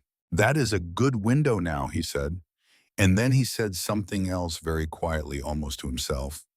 "It will take more than rocks to break this place." Bartholomew Sterling came back on the 7th of August. He came alone this time, again in the silver Cadillac, and he carried a leather portfolio under his arm. He found Neve on the platform laying down a coat of linseed oil on the new white oak bench that Conrad had built her the previous week. She did not stand up when he stopped at the edge of the platform. She continued to brush the oil into the wood slowly and evenly, the way Conrad had taught her. "Miss Reardon," Sterling said, "I had hoped you would have reconsidered by now." "I have not, Mr. Sterling." He nodded. He opened the leather portfolio. He withdrew a sheaf of papers. "Then I am afraid I must inform you of a development. My attorneys have been doing some research on the chain of title for this property and on the disposition of the personal effects of the previous occupant, Mr. Ezekiel Pritchard. I have learned that I am in fact a descendant of Mr. Pritchard's wife, Eleanor Sterling, Pritchard through her younger brother, Cornelius Sterling, my great-great-grandfather. Mr. Pritchard died intestate in 1962 in the Bedford County home with no surviving direct heirs. Under Pennsylvania law, his personal property passed by intestate succession to the descendants of his wife's family. My attorneys advised me that any chattels found on the premises that had belonged to Mr. Pritchard, including the lockbox that I understand you discovered beneath the floor, are properly mine. I am suing for their recovery." He extended the papers toward her. Neve did not take them. She set the brush down on the lid of the linseed can. She stood up. She looked at Bartholomew Sterling for a long, careful moment. "You may set those on the bench, Mr. Sterling." He set them on the bench. He smiled.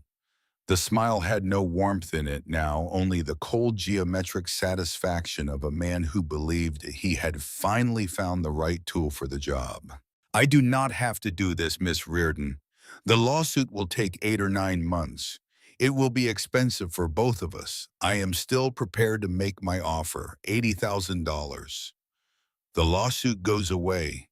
You walk away with more money than you have ever seen. You can use it to start a new life somewhere else. I will even help you find a place. I have contacts." Neve said, "Mr. Sterling, I would like you to leave my property." He smiled again. "It may not be your property much longer, Miss Reardon." He turned and walked to his Cadillac and drove away. She read the papers that night, sitting at the agent's desk in the ticket booth, with the kerosene lamp burning and the Hamilton ticking patiently beside her. The lawsuit was real. The claim was at least colorably plausible. She did not understand all of the legal language, but she understood enough of it to know that this was not a thing she could fight with cedar shingles and linseed oil. She drove into Bedford the next day and used the public library's computer to look for a lawyer. She found a young attorney named Daniel Raskovic, who had grown up in Penn Forest Township and had returned 3 years ago to open a small practice in Bedford because he had said he wanted to do real work for real people instead of the bond work he had been doing in Philadelphia. He agreed to meet her for coffee at the diner across the street. He read the papers. He took notes.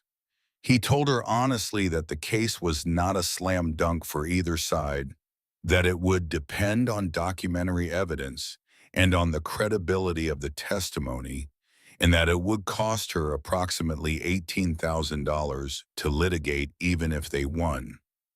He offered to take it on a reduced rate because he had read about the depot in the township newsletter, and he had spent his boyhood walking the old railbed, and he said that some things deserve real work for less money. Neve thanked him. She told him she would think about it. She drove back to the depot. She did not have $18,000. She had Ezekiel's $9,320 in the credit union and approximately $900 she had saved from the diner in Scranton, and the 11 silver dollars, and that was the whole of her resources in the world. If she paid Daniel, she would have nothing left for the winter, and the winter was coming. The autumn came down quickly that year. The leaves turned in the third week of September. The maples first, then the oaks and the hickories, and by the second week of October, the ridges around Slate Brook Junction were the deep colors of a Pennsylvania autumn that has decided it is in no particular hurry to end. Neve kept working. She finished tuck-pointing the chimney before the first hard frost. She cut and split 3 cords of firewood with Conrad in the woods behind the depot, the two of them working slowly through long afternoons in the falling leaves, Conrad teaching her how to read the grain of a piece of oak so that the splitting maul would find the seam without being told. She stockpiled the wood under the eaves. She cleaned and oiled all of her tools.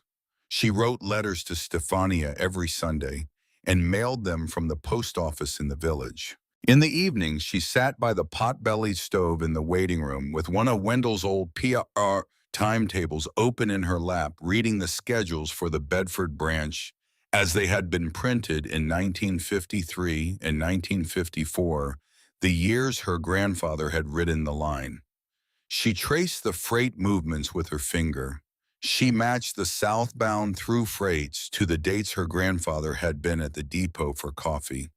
She built a small picture in her head of the time he had spent here, the way a person builds a map of a place by walking the ground. The lawsuit moved slowly the way lawsuits move. Daniel sent her copies of the filings. He warned her that Sterling's attorneys were going to take their time. She did not respond. She did not have $18,000 to give him. She had decided sometime in late September that she was going to lose a lawsuit if it came to a courtroom. The realization did not paralyze her. It only sharpened her work. The depot was hers under the deed regardless of the lockbox. The lockbox was a thing she had been given. Ezekiel had wanted her to have it. If a court took it from her, it would still have been hers for the months she had carried it, and she would have learned to shingle a roof on Ezekiel's money, and the depot would still stand at the end of the rail bed, and that would have been worth something, even if she had nothing in the lockbox at the end. She did not know yet what she did not know. The first heavy snow fell on the 11th of November. By the 1st of December, there were 8 inches on the ground. By Christmas, the woods around Slate Brook Junction were a still white country, the rail bed a faint depression under the snow, the trees laced with rime. Neve kept the pot-bellied stove burning day and night, and the 3 cords of firewood that Conrad had helped her cut and stack in the autumn began to dwindle a little faster than she had planned for, and she rationed the coffee carefully because the county shuttle had stopped running for the season and resupply was hard. The storm came on the night of the 17th of January. It came up from the south, an unusual track for a Pennsylvania storm, and it carried with it heavy wet snow that piled up at almost 6 inches an hour for 9 straight hours. Neve sat by the stove all night and listened to it. The trees in the clearing began to crack and groan under the weight. Toward 4 in the morning, she heard a different sound. A long, grinding rip followed by a heavy tumbling crash from the direction of the freight room. She did not have to go look to know what had happened. The new roof over the freight room, the roof she had rebuilt with her own hands over 4 months, had partially given way under the weight of the snow. She went and looked anyway, holding the kerosene lamp. The eastern third of the freight room roof had collapsed inward. The cot was buried under a tangle of broken rafters and snow, and the cedar shingles she had laid so carefully in May. Her wool blanket was somewhere underneath it. The framed photograph of her father had been on the shelf above the cot. The shelf was gone. She stood in the doorway with the lamp held up, and she looked at the wreckage of 4 months of her own work, and she thought about Bartholomew Sterling in his charcoal suit, and the $18,000 she did not have for the lawyer, and the long winter that was only halfway over, and her mother in the row house in Scranton with the man who had taped a note to a door. And Neve Reardon, who had not cried since the night of the cardboard box on the front porch 11 months earlier, sat down in the snow on the slate floor of the freight room doorway with a kerosene lamp in her lap, and she cried. She cried for a long time. The lamp burned down low while she cried. The wind came in through the broken roof and blew snow across her face, and she did not move. When she finally stopped crying, the eastern sky was beginning to turn the cold gray of January dawn, and she was so cold that her hands no longer felt like her own. She got up. She blew out the lamp. She went into the waiting room and sat in front of the pot-bellied stove and put her hands on the warm iron and thought about what came next. She did not know what came next. She remembered then that she had not finished going through the agent's desk in the ticket booth. The desk had a row of small drawers along the front, and she had emptied most of them in March, but there was a deeper drawer at the bottom right that she had not been able to open because the wood had swelled and the drawer was stuck. She had put off dealing with it. She had put off a lot of things in the way that people put off small things when the large things are demanding all of their attention. She went into the ticket booth and lit a candle stub on the desk. She wedged the blade of her pocket knife into the seam of the stuck drawer and worked it carefully. The drawer eased open with a soft scrape. Inside the drawer was a single object, a leather-bound notebook, the leather worn soft and dark with use, the brass clasp tarnished but still functional. She lifted it out. She set it on the desk. She unfastened the clasp. The first page bore a careful, slanted handwriting she had come to know almost as well as her grandfather's. Personal Journal of Ezekiel Pritchard Station, Agent Slatebrook, Junction. Begun April 1st, 1932.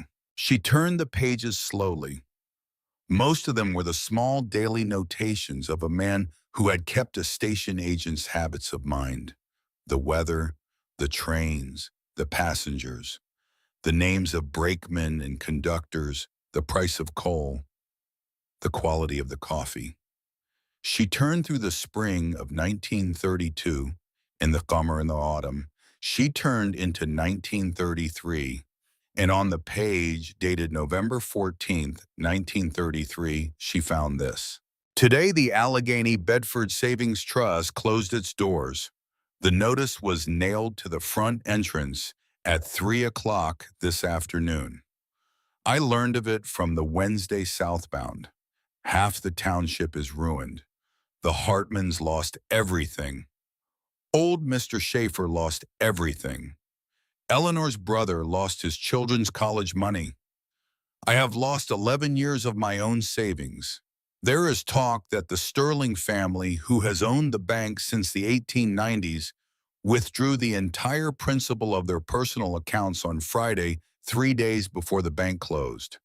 It is said that Cornelius Sterling drove down to Pittsburgh on Friday morning with 2 suitcases of cash. I cannot prove any of this, but the men who say it are not men who lie, and the timing is what it is. The Sterlings will not be ruined. They will be the only family in Bedford County that is not ruined. Eleanor cried tonight. She said her brother is a good man and does not deserve this.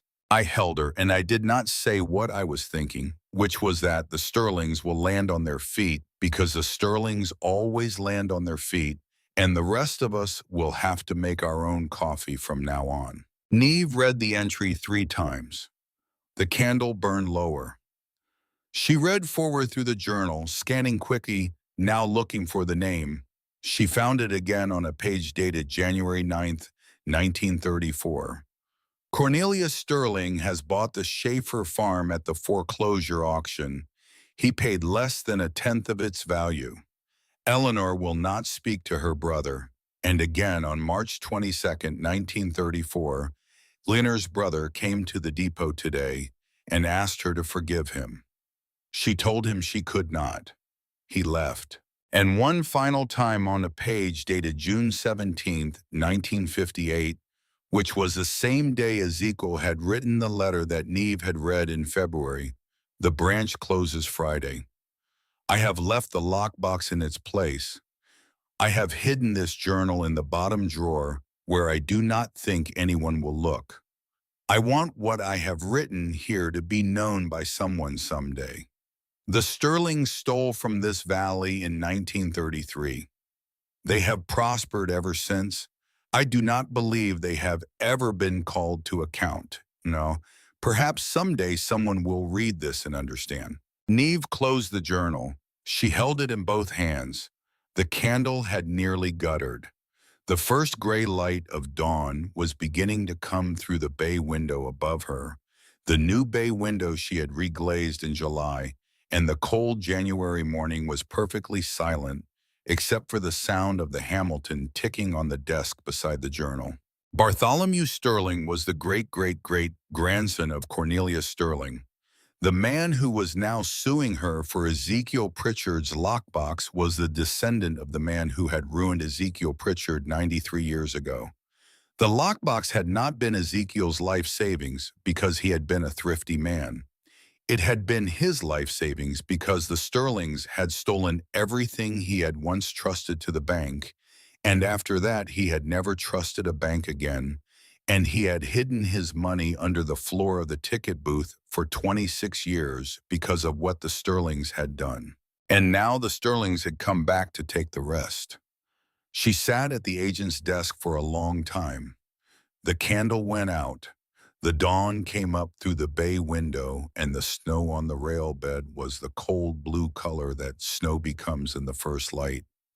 Inside the depot, the freight room roof was still collapsed, and the photograph of her father was still buried in the wreckage, and the cold air still moved through the building from the broken place.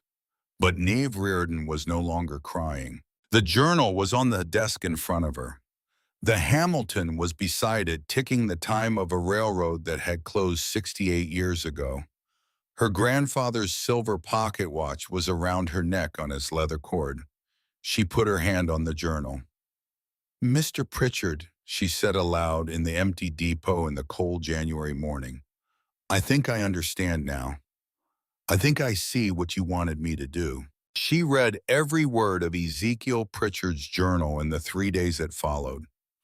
She read it slowly and carefully the way her grandfather had taught her to read anything that mattered, and she made notes in her own pocket notebook in pencil, and she did not stop reading until she had reached the final page dated June 17th, 1958. What she found in those pages was not a single piece of damning evidence. Bartholomew Sterling's lawyers would not be undone by a single damning entry, and Neve, who had spent her childhood listening to her grandfather Declan explain that steel does not lie and gravity does not lie, understood that what she had instead was something more useful than a single piece of evidence. She had a pattern.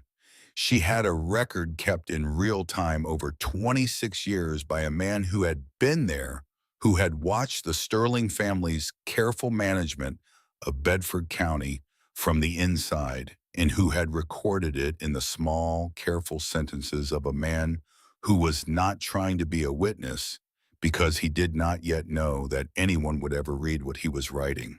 The Allegheny Bedford Savings Trust had closed on November 14th, 1933.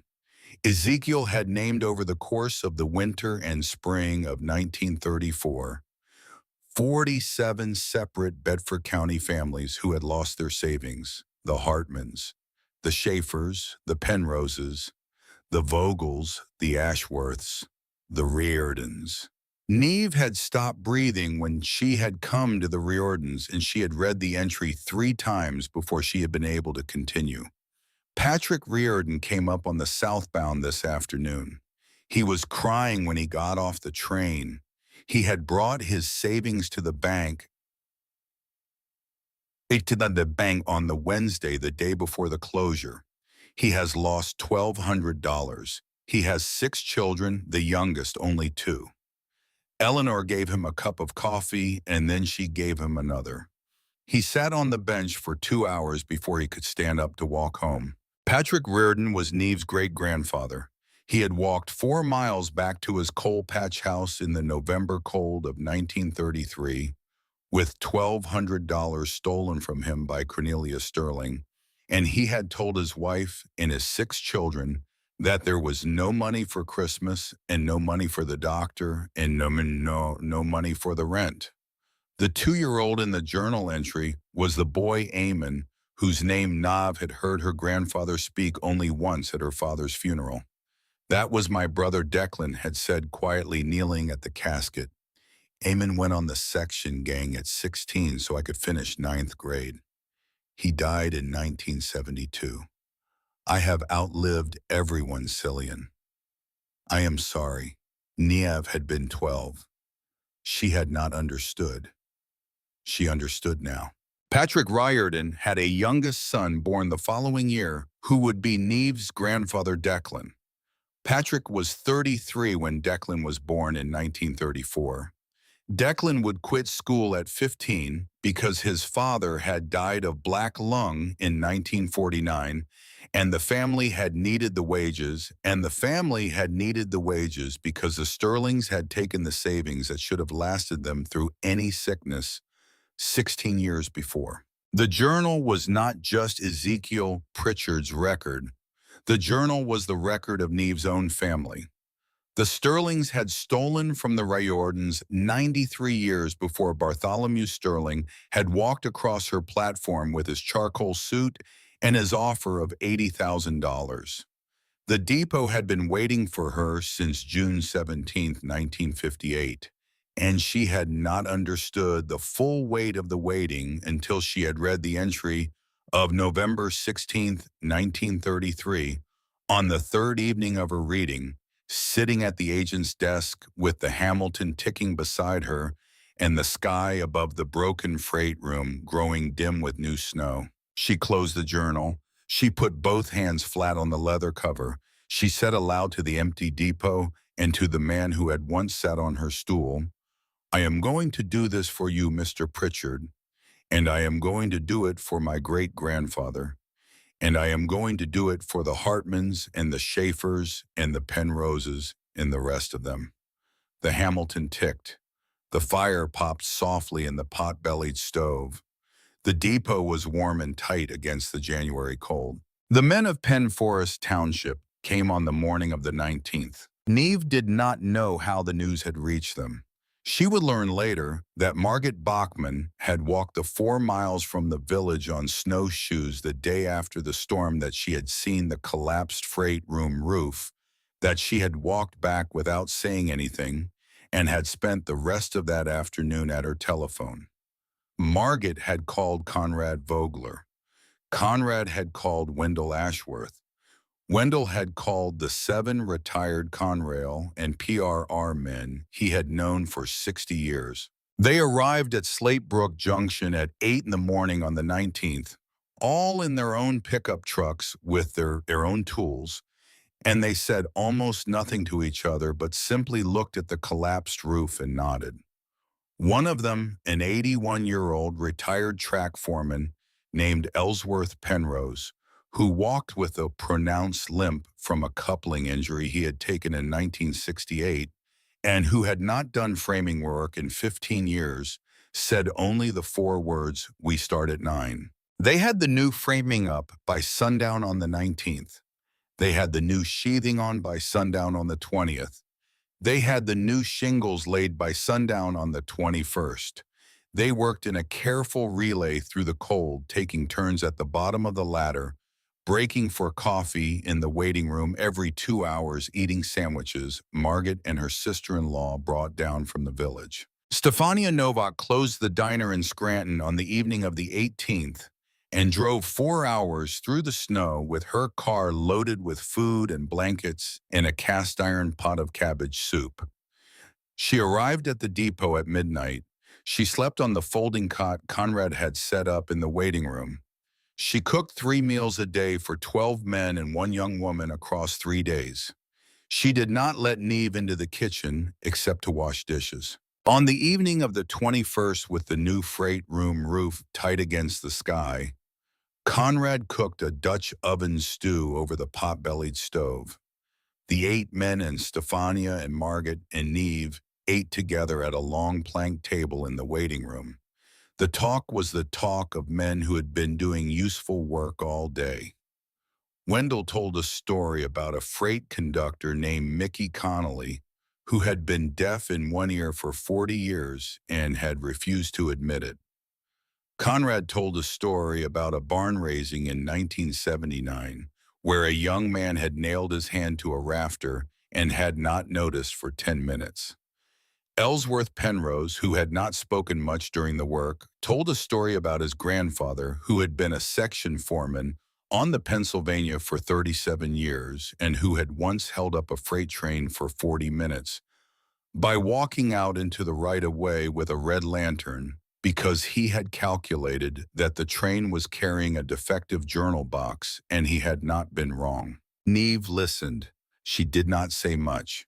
She sat at the end of the table with the journal open at her elbow because she had not been able to bear to leave it in the desk while these men were under her roof. When the supper was finished and the dishes were washed and the men had begun to put on their coats to go home, Neve stood up. She held the journal in her hands. She looked at Margaret. "Mrs. Bachman," she said, "I would like to ask you for something." Margaret looked at her steadily. "Go on." "I would like you to call a town meeting." There was a silence at the long plank table. The men had stopped putting on their coats. Conrad set his cap back on the table. Wendell turned in his chair to look at her. Ellsworth Penrose, who was already in his coat and standing by the stove, set his hand on the warm iron and waited. Neve said, "I have been reading Mr. Pritchard's journal. He kept it from 1932 to 1958. I believe what I have read in it is something that the township ought to know. I do not want to argue this in court. I want to read it out loud to the people whose families are named in it.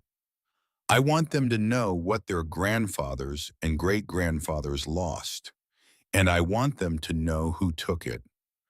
I am not asking the township to do anything. I am only asking the township to hear it." Margaret looked at her for a long moment. Then Margaret nodded once. "I will call the meeting," she said. "I will call it for Saturday, February the 7th. I will put a notice in the township newsletter, and I will post it on the bulletin board outside the post office, and I will telephone every household in the township personally. That is 43 telephone calls. I will make them tomorrow." "Thank you, Mrs. Bachman." Margaret stood up. She put on her coat. She paused with her hand on the door. "Neve," she said, "I want you to understand something. The Sterling family has not been forgotten in Penn Forest Township. My own grandmother lost $360 in 1933. My grandfather had been saving it to buy a second team of horses. He never bought the horses. He worked his own land with one team for the rest of his life because of what was taken from him.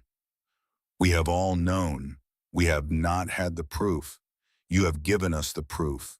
I will make the calls." She opened the door. She walked out into the cold.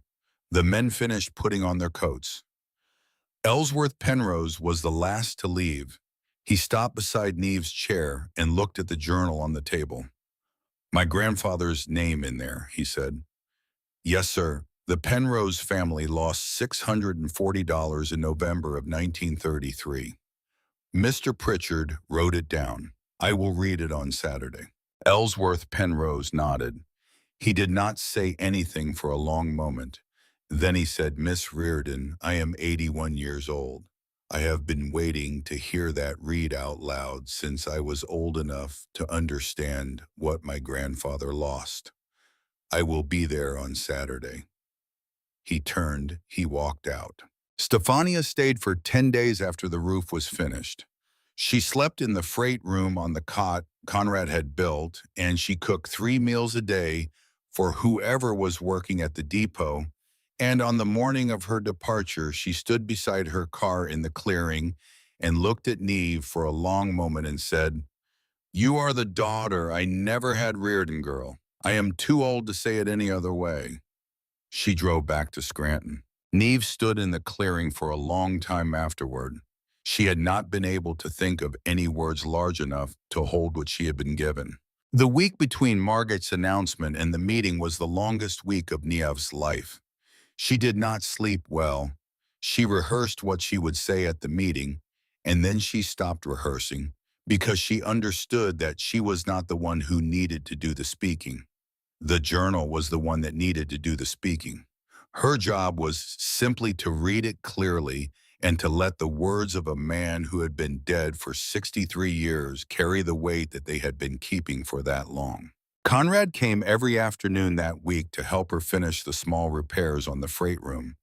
Wendell came on Sunday afternoon and brought her a folder of additional documents from the Conrail archives in Altoona, including a copy of the original 1932 commemorative photograph from the day the Slatebrook Junction Depot had been opened. Neve had not seen the photograph before. Wendell laid it on the agent's desk. "I found it in a box of records they were going to throw out last year," he said. "I asked if I could keep it.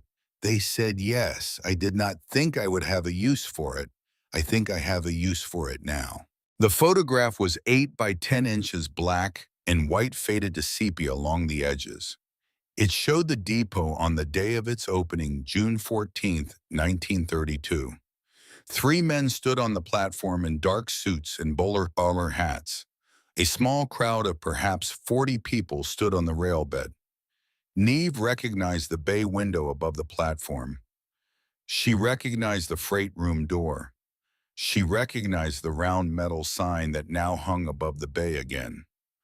Wendell put his finger on one of the 3 men in dark suits. "That is Ezekiel Pritchard. He was 38 years old. He had just been appointed station agent." He moved his finger to a man standing in the front row of the crowd. The man was thin and dark-haired, perhaps 30 years old, and he was wearing the rough wool coat of a coal patch laborer, and he was holding the hand of a small boy of perhaps 3. "And this," Wendell said, "is Patrick Riordan, your great-grandfather. The little boy is Eamon, his oldest son. Your grandfather Declan was not born yet. He came along in 34 a year and a half after this picture was taken.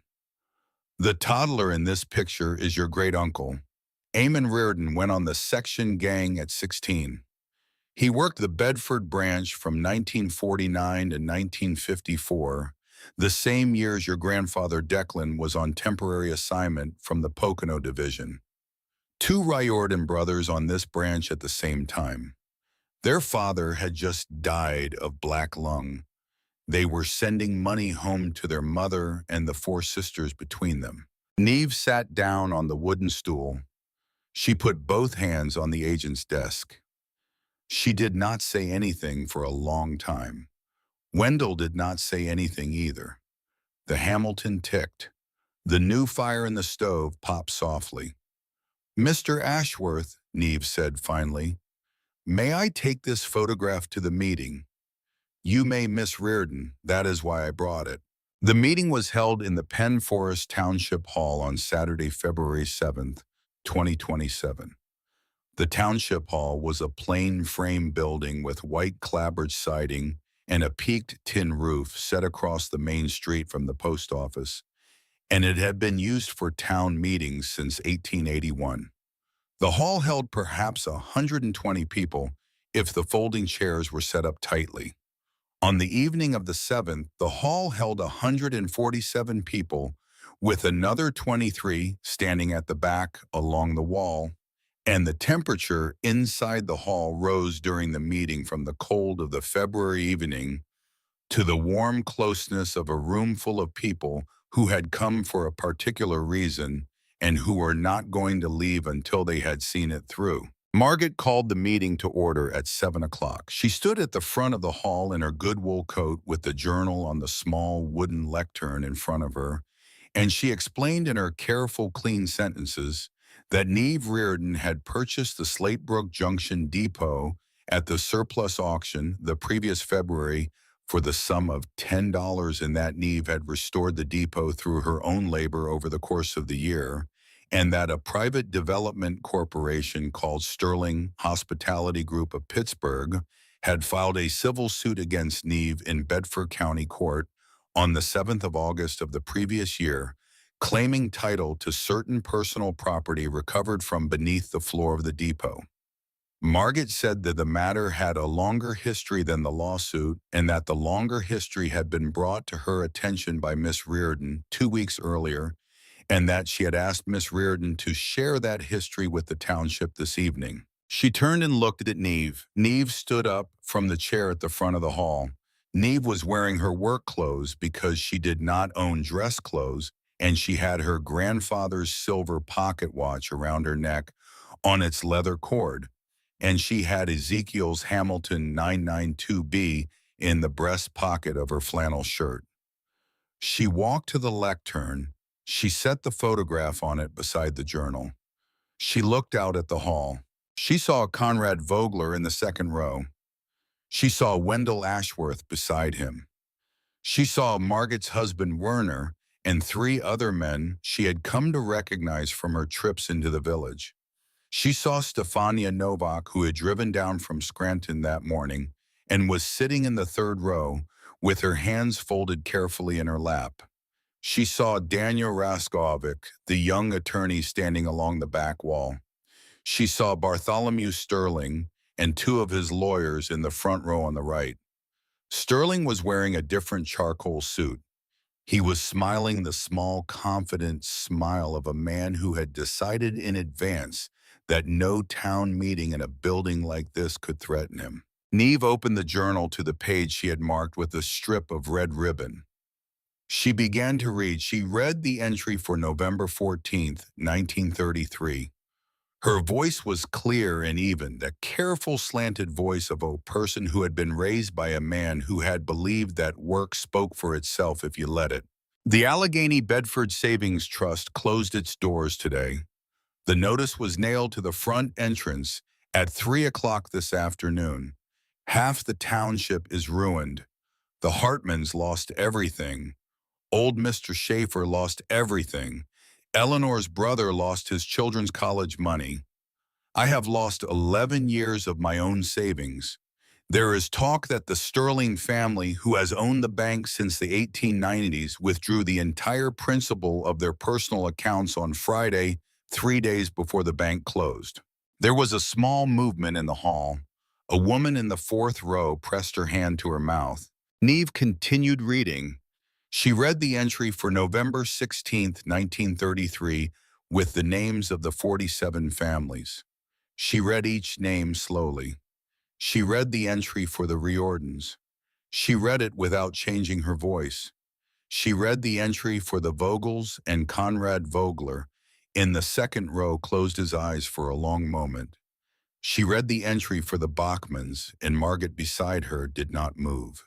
She read the entry for the Penroses, and a thin old man in the back of the hall who was 81 years old and had ridden over to the meeting in his pickup truck stood up suddenly and walked out of the hall because Ellsworth Penrose did not want anyone in the room to see what was happening to his face. He came back in 20 minutes later. By then, Neve was reading the entry for January 9th, 1934, about Cornelia Sterling buying the Schaefer farm at the foreclosure auction for less than 1/10 of its value. She read for 45 minutes. She read every entry that mentioned the bank and the families and the Sterlings from November of 1933 through the spring of 1936. When she had finished, she closed the journal carefully. She set her hand on the cover. "This is the journal of Ezekiel Pritchard," she said. "He was the station agent at Slatebrook Junction from 1932 until 1958. He kept this journal for 26 years. He hid it in the bottom drawer of his desk on his last day at the depot, which was June 17, 1958.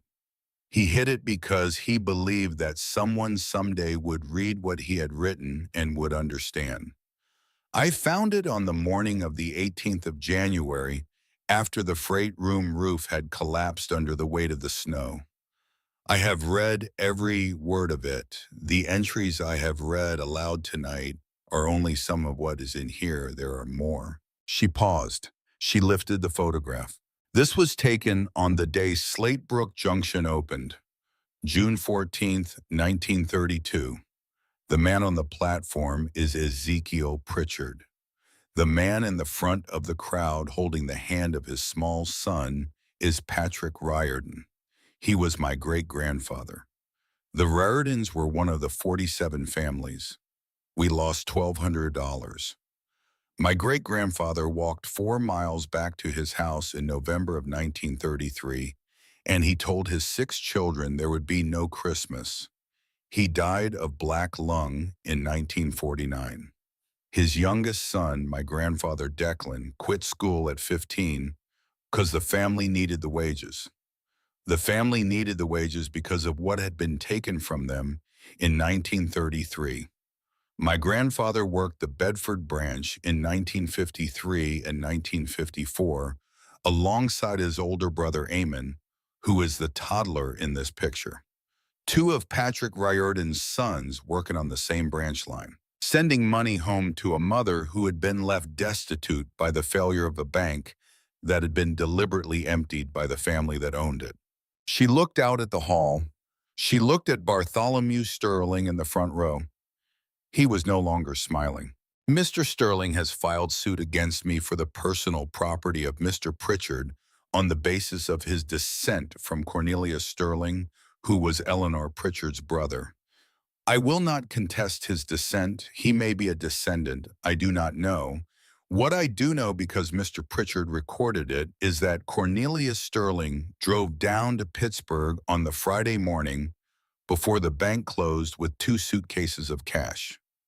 I know that the Sterling family bought the Schaefer farm and the Hartman Mill and 17 other foreclosed properties in Bedford County in the year that followed at less than a tenth of value with the cash they had withdrawn from the bank before they closed it. I know this because Ezekiel Pritchard wrote it down while it was happening. I have given a copy of this journal to Mrs. Bachman's office. The original is here on this lectern. The history is here. The names are here. The dates are here. She closed the journal. She set both hands on it. I am not asking the township to do anything tonight.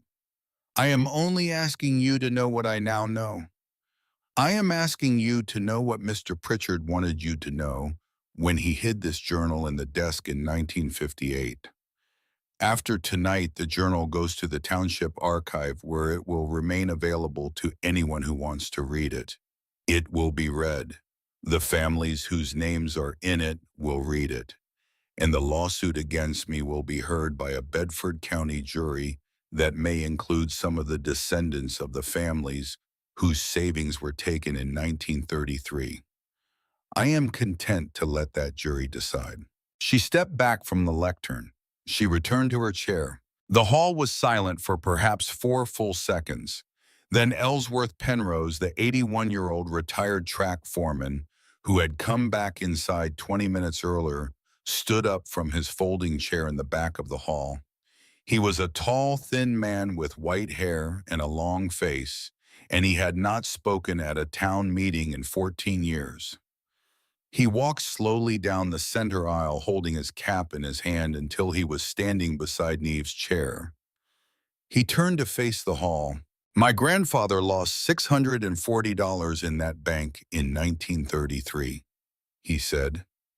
His voice was cracked but firm. He was a section foreman on the Pennsylvania for 37 years. He had saved that money 1 paycheck at a time for 14 years. He was going to use it to send my father to a teaching college. My father did not go to a teaching college. My father went on the section gang at the age of 16. I went on the section gang at the age of 17. We have all of us been section men in this family because of what was taken in 1933. I have not heard the Penrose name read from a record like that in my life. Miss Reardon has just read it. I am 81 years old and I have waited 93 years to hear it read out loud.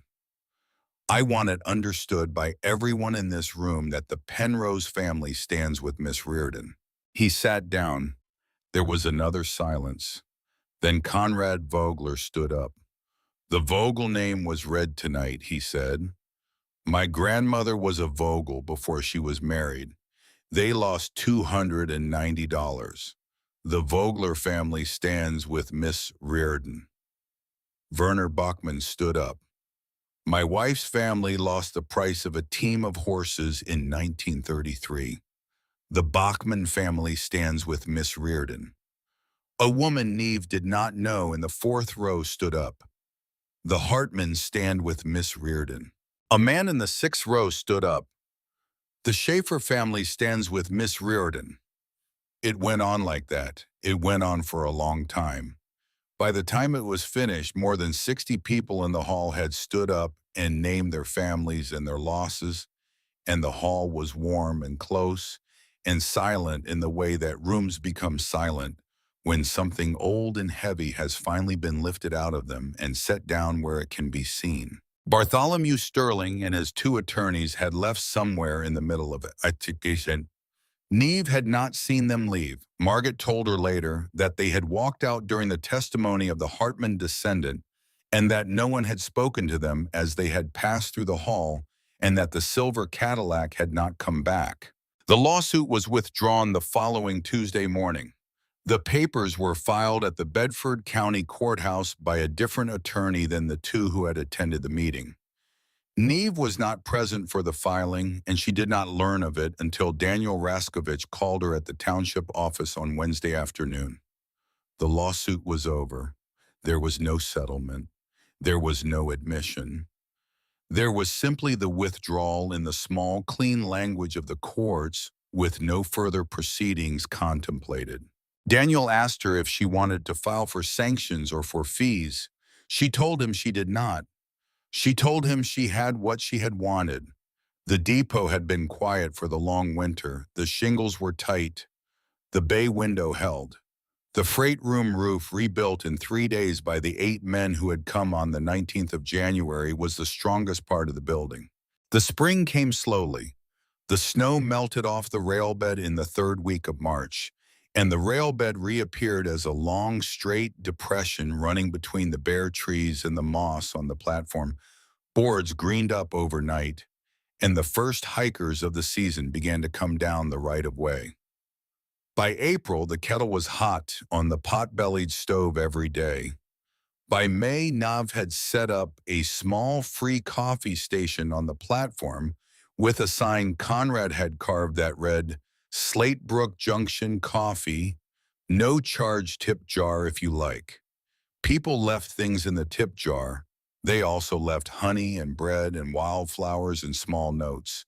And once on a Saturday afternoon in early May, a hand-lettered card from a woman who had walked the railbed alone after her husband's funeral, thanking Neve for the warm waiting room and the cup of coffee and the bench where she had sat for 2 hours and had not been asked anything. It was a Wednesday afternoon in the third week of March to snow off the railbed and the first warm day of the year when Neve looked up from sweeping the platform and saw a woman walking down the railbed from the direction of the trailhead. The woman was thin. She was wearing a wool coat that had not been new in some time. She was 48 years old, but the gray that had come into her hair in the last year and the lines around her mouth that had not been there before made her look closer to 55. She walked slowly. She was carrying a small canvas overnight bag. When she reached the edge of the platform, she stopped and set the bag down on the railbed, and she looked at the depot for a long moment, and then she looked at Neve. It was Maura Brady, Neve's mother. Neve did not move. She had not seen her mother in 13 months. Her mother's hair had been brown the last time. Her mother had not had the lines around her mouth the last time. Her mother had been pretty in the careful way that women are pretty when they have given up trying to be anything more than careful, and now she was something else. Now she was a thin, older-looking woman with gray hair and a wool coat that did not quite fit standing on a railbed 4 miles from the nearest county road. Neve, her mother said. The voice was the same. The voice had not changed. Neve set the broom down. She walked to the edge of the platform. She did not step down onto the railbed. Mother, her mother looked at her. She did not move toward the platform. She seemed to understand in the way that mothers sometimes understand that the distance between the railbed and the platform was the distance she had created, and that she was not the one who could close it. I am not asking for anything, her mother said. I want you to know that first. I did not come here to ask for anything. Then why did you come? Because Roland left in July. Neve did not say anything. Her mother continued. He left with most of the savings. I do not know where he is. He took the car and the bank account and the small certificates of deposit your father had set up for me. The house is going to foreclosure in May. I have been working at a laundromat in Wilkes-Barre for 6 months. I am living in a room above a hardware store. I did not come here to ask you for anything, Nev. I want you to understand that. I came because I wanted to tell you something, and I could not write it in a letter. She paused. She looked down at the railbed. She looked back up. I knew the night I taped the note to the door. I knew the moment I heard the porch step under your foot. I knew when I heard you try the latch. I knew when I heard you walk away. Roland had told me he would leave if I did not do it, and I had been alone for 2 years before I met him, and I could not bear to be alone again. I chose him. I chose him over you. I have known every day for 13 months that I made the wrong choice. I knew it the night I made it. I knew it before I made it. I made it anyway. Her mother stopped. She did not cry. She did not seem to be able to cry anymore, which was perhaps a worse thing than crying. I am not asking you to forgive me, Neve. I do not think you should. I am asking you to know that I knew. I knew what I was doing. I knew what I was losing. I lost it on purpose. She picked up the canvas bag. I'm going to walk back to the trailhead. I have a bus to Wilkes-Barre at 6 o'clock. I wanted to see the depot. I wanted to see what you had built. I wanted to tell you what I told you. That is all I came for. She turned. She began to walk back along the railbed. Neve stood on the platform. The Hamilton was in her shirt pocket. The silver pocket watch was around her neck. The depot was warm at her back. The kettle on the stove was beginning to sing, and the sound of it reached her through the open waiting room door. Her mother had walked perhaps 30 feet down the railbed when Neve said, "Wait." Her mother stopped. She did not turn around. Nav said, "There is coffee on the stove. I have a bench in the waiting room. You may have a cup before you walk back." Her mother stood very still. After a long moment, she turned. She walked back to the platform. She did not look at Neve's face. She walked up the platform steps and into the waiting room. Neve followed her in. She poured a cup of coffee from the pot on the stove. She handed it to her mother. They did not speak. Her mother sat on the long wooden bench. Neve sat at the agent's desk in the open ticket booth 6 feet away, where she could see her mother through the open door. They sat that way for an hour. The coffee was finished. The kettle stopped singing. The afternoon light moved across the slate floor. Her mother set the empty cup on the bench beside her. "Thank you," her mother said. "I will go back now. There is a bus stop at the trailhead. The 4:30 shuttle goes to Bedford. From Bedford, you can connect to Wilkes-Barre." "Yes, I know. I came that way." Her mother stood up. She walked to the door. She paused with her hand on the door frame. She did not turn around. "Neve," she said, "I do not know if you will ever want to see me again. I will not come back unless you ask me to, but if you ever do ask me, I will come." She walked out. She walked down the platform steps. She walked along the railbed toward the trailhead. Neve sat at the agent's desk and watched her go until the gray wool coat was a small, distant figure against the dark trees, and then she could not see her at all. Neve did not cry. She had cried on the floor of the freight room doorway in January, more than she had thought she had in her, and she had decided sometime during that long crying that she would not cry again for things that were already past. Her mother was past. Her mother had said what her mother had needed to say. Neve did not know yet whether she would ask her to come back. She did not know yet whether she would forgive her.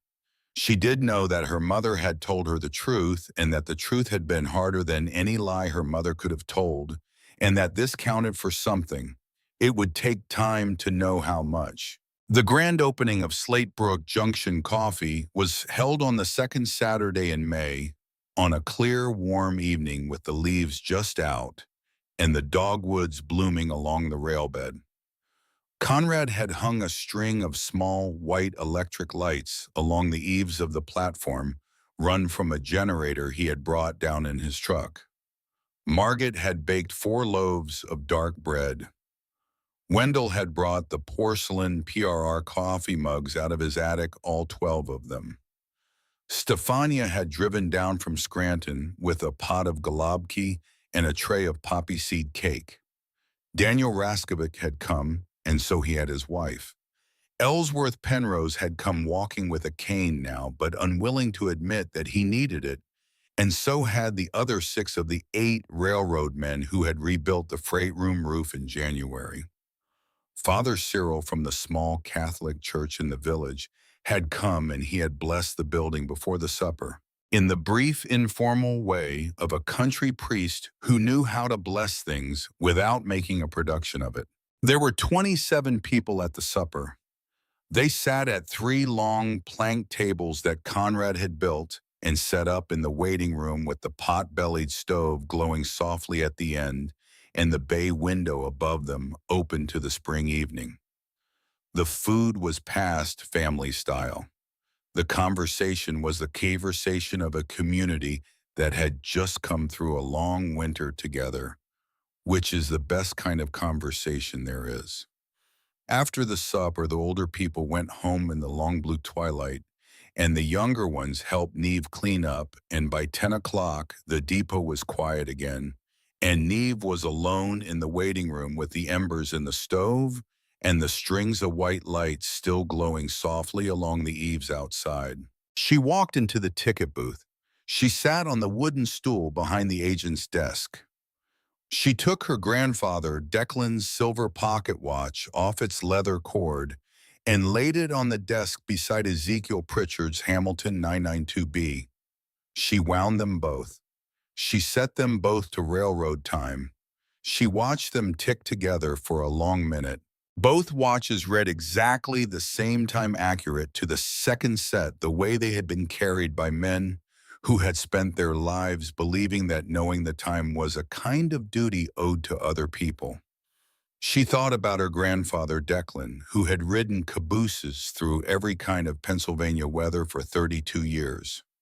She thought about her father Cillian, who had walked out of an insurance office on a Monday morning in 2003 because the coat had felt like someone else's. She thought about her great-grandfather Patrick Reardon, who had stood on this platform in June of 1932, holding the hand of his small son Eamon, and who had walked 4 miles home in November of 1933 with $1,200 stolen from him by a family that had finally been called to account 93 years later. She thought about her great-uncle Eamon, who had gone on the section gang at 16 so that her grandfather could finish 9th grade, and who had ridden the Bedford branch alongside Declan in the same years that Ezekiel Pritchard had been making coffee in the booth where Neve now sat. She thought about Ezekiel, who had hidden a journal in the bottom drawer of this desk in 1958 because he had believed that someone someday would read it and who had been right. And she thought about her mother walking back along the railbed in March in a wool coat that did not quite fit, who had told her the truth for the first time in 13 months. She picked up the Hamilton. She held it in her palm. She felt the weight of it. She listened to its small, patient ticking. "Mr. Pritchard," she said softly in the empty ticket booth, "I kept my promise. I do not know if I have done as much as you would have did, but I have done what I could. The depot is warm. The coffee is good. The journal is in the township archive where the families can read it. I have done what I could." She set the Hamilton back on the desk. She stood up. She walked through the waiting room and out onto the platform. She sat on the white oak bench Conrad had built her, and she looked out at the long rail bed running away into the spring twilight, the same rail bed her great-grandfather had walked along on opening day in 1932, the same rail bed her grandfather had ridden as a brakeman on temporary assignment in 1953, the same rail bed she had walked 4 miles down in February of 2026 with $10 in her pocket and a duffel bag and a leather cord around her neck. A small breeze moved through the clearing. It carried the smell of wet leaves and wood smoke and the faint sweet smell of the dogwoods. Somewhere up the valley a whippoorwill called. Neve closed her eyes. In her memory, just for a moment, she heard the long, slow whistle of a freight train coming in from Bedford at 6:42 in the evening, calling the small junction to attention. She heard the low rumble of the diesel and the answering call of the agent's bell on the platform, and the voice of a station agent who had been dead for 63 years saying eastbound on time. She heard her grandfather's boots on the gravel of the railbed. She heard her father saying her name from somewhere in the trees. She heard her great-grandfather Patrick coughing the cough he had carried out of the coal patch and into the tunnels of his lungs for 20 years. She heard her great-uncle Amon, 16 years old in 1949, swinging a track sledge in a section gang summer. She heard them all at once, and she heard them separately, and she heard them as a single sound, which was the sound of a small American railroad junction in the foothills of central Pennsylvania at the close of a working day. In any year of the century when the trains had still come, she opened her eyes. The railbed was empty. The whippoorwill called once more. The Hamilton was on the desk inside ticking. Her grandfather's watch was on her chest ticking. The depot was warm and tight and full of the lingering smell of bread and coffee and good food. The string of white lights glowed softly along the eaves. Slatebrook Junction was open. She had been 20 when she walked 4 miles down a county road in February of 2026 with $10 in her pocket.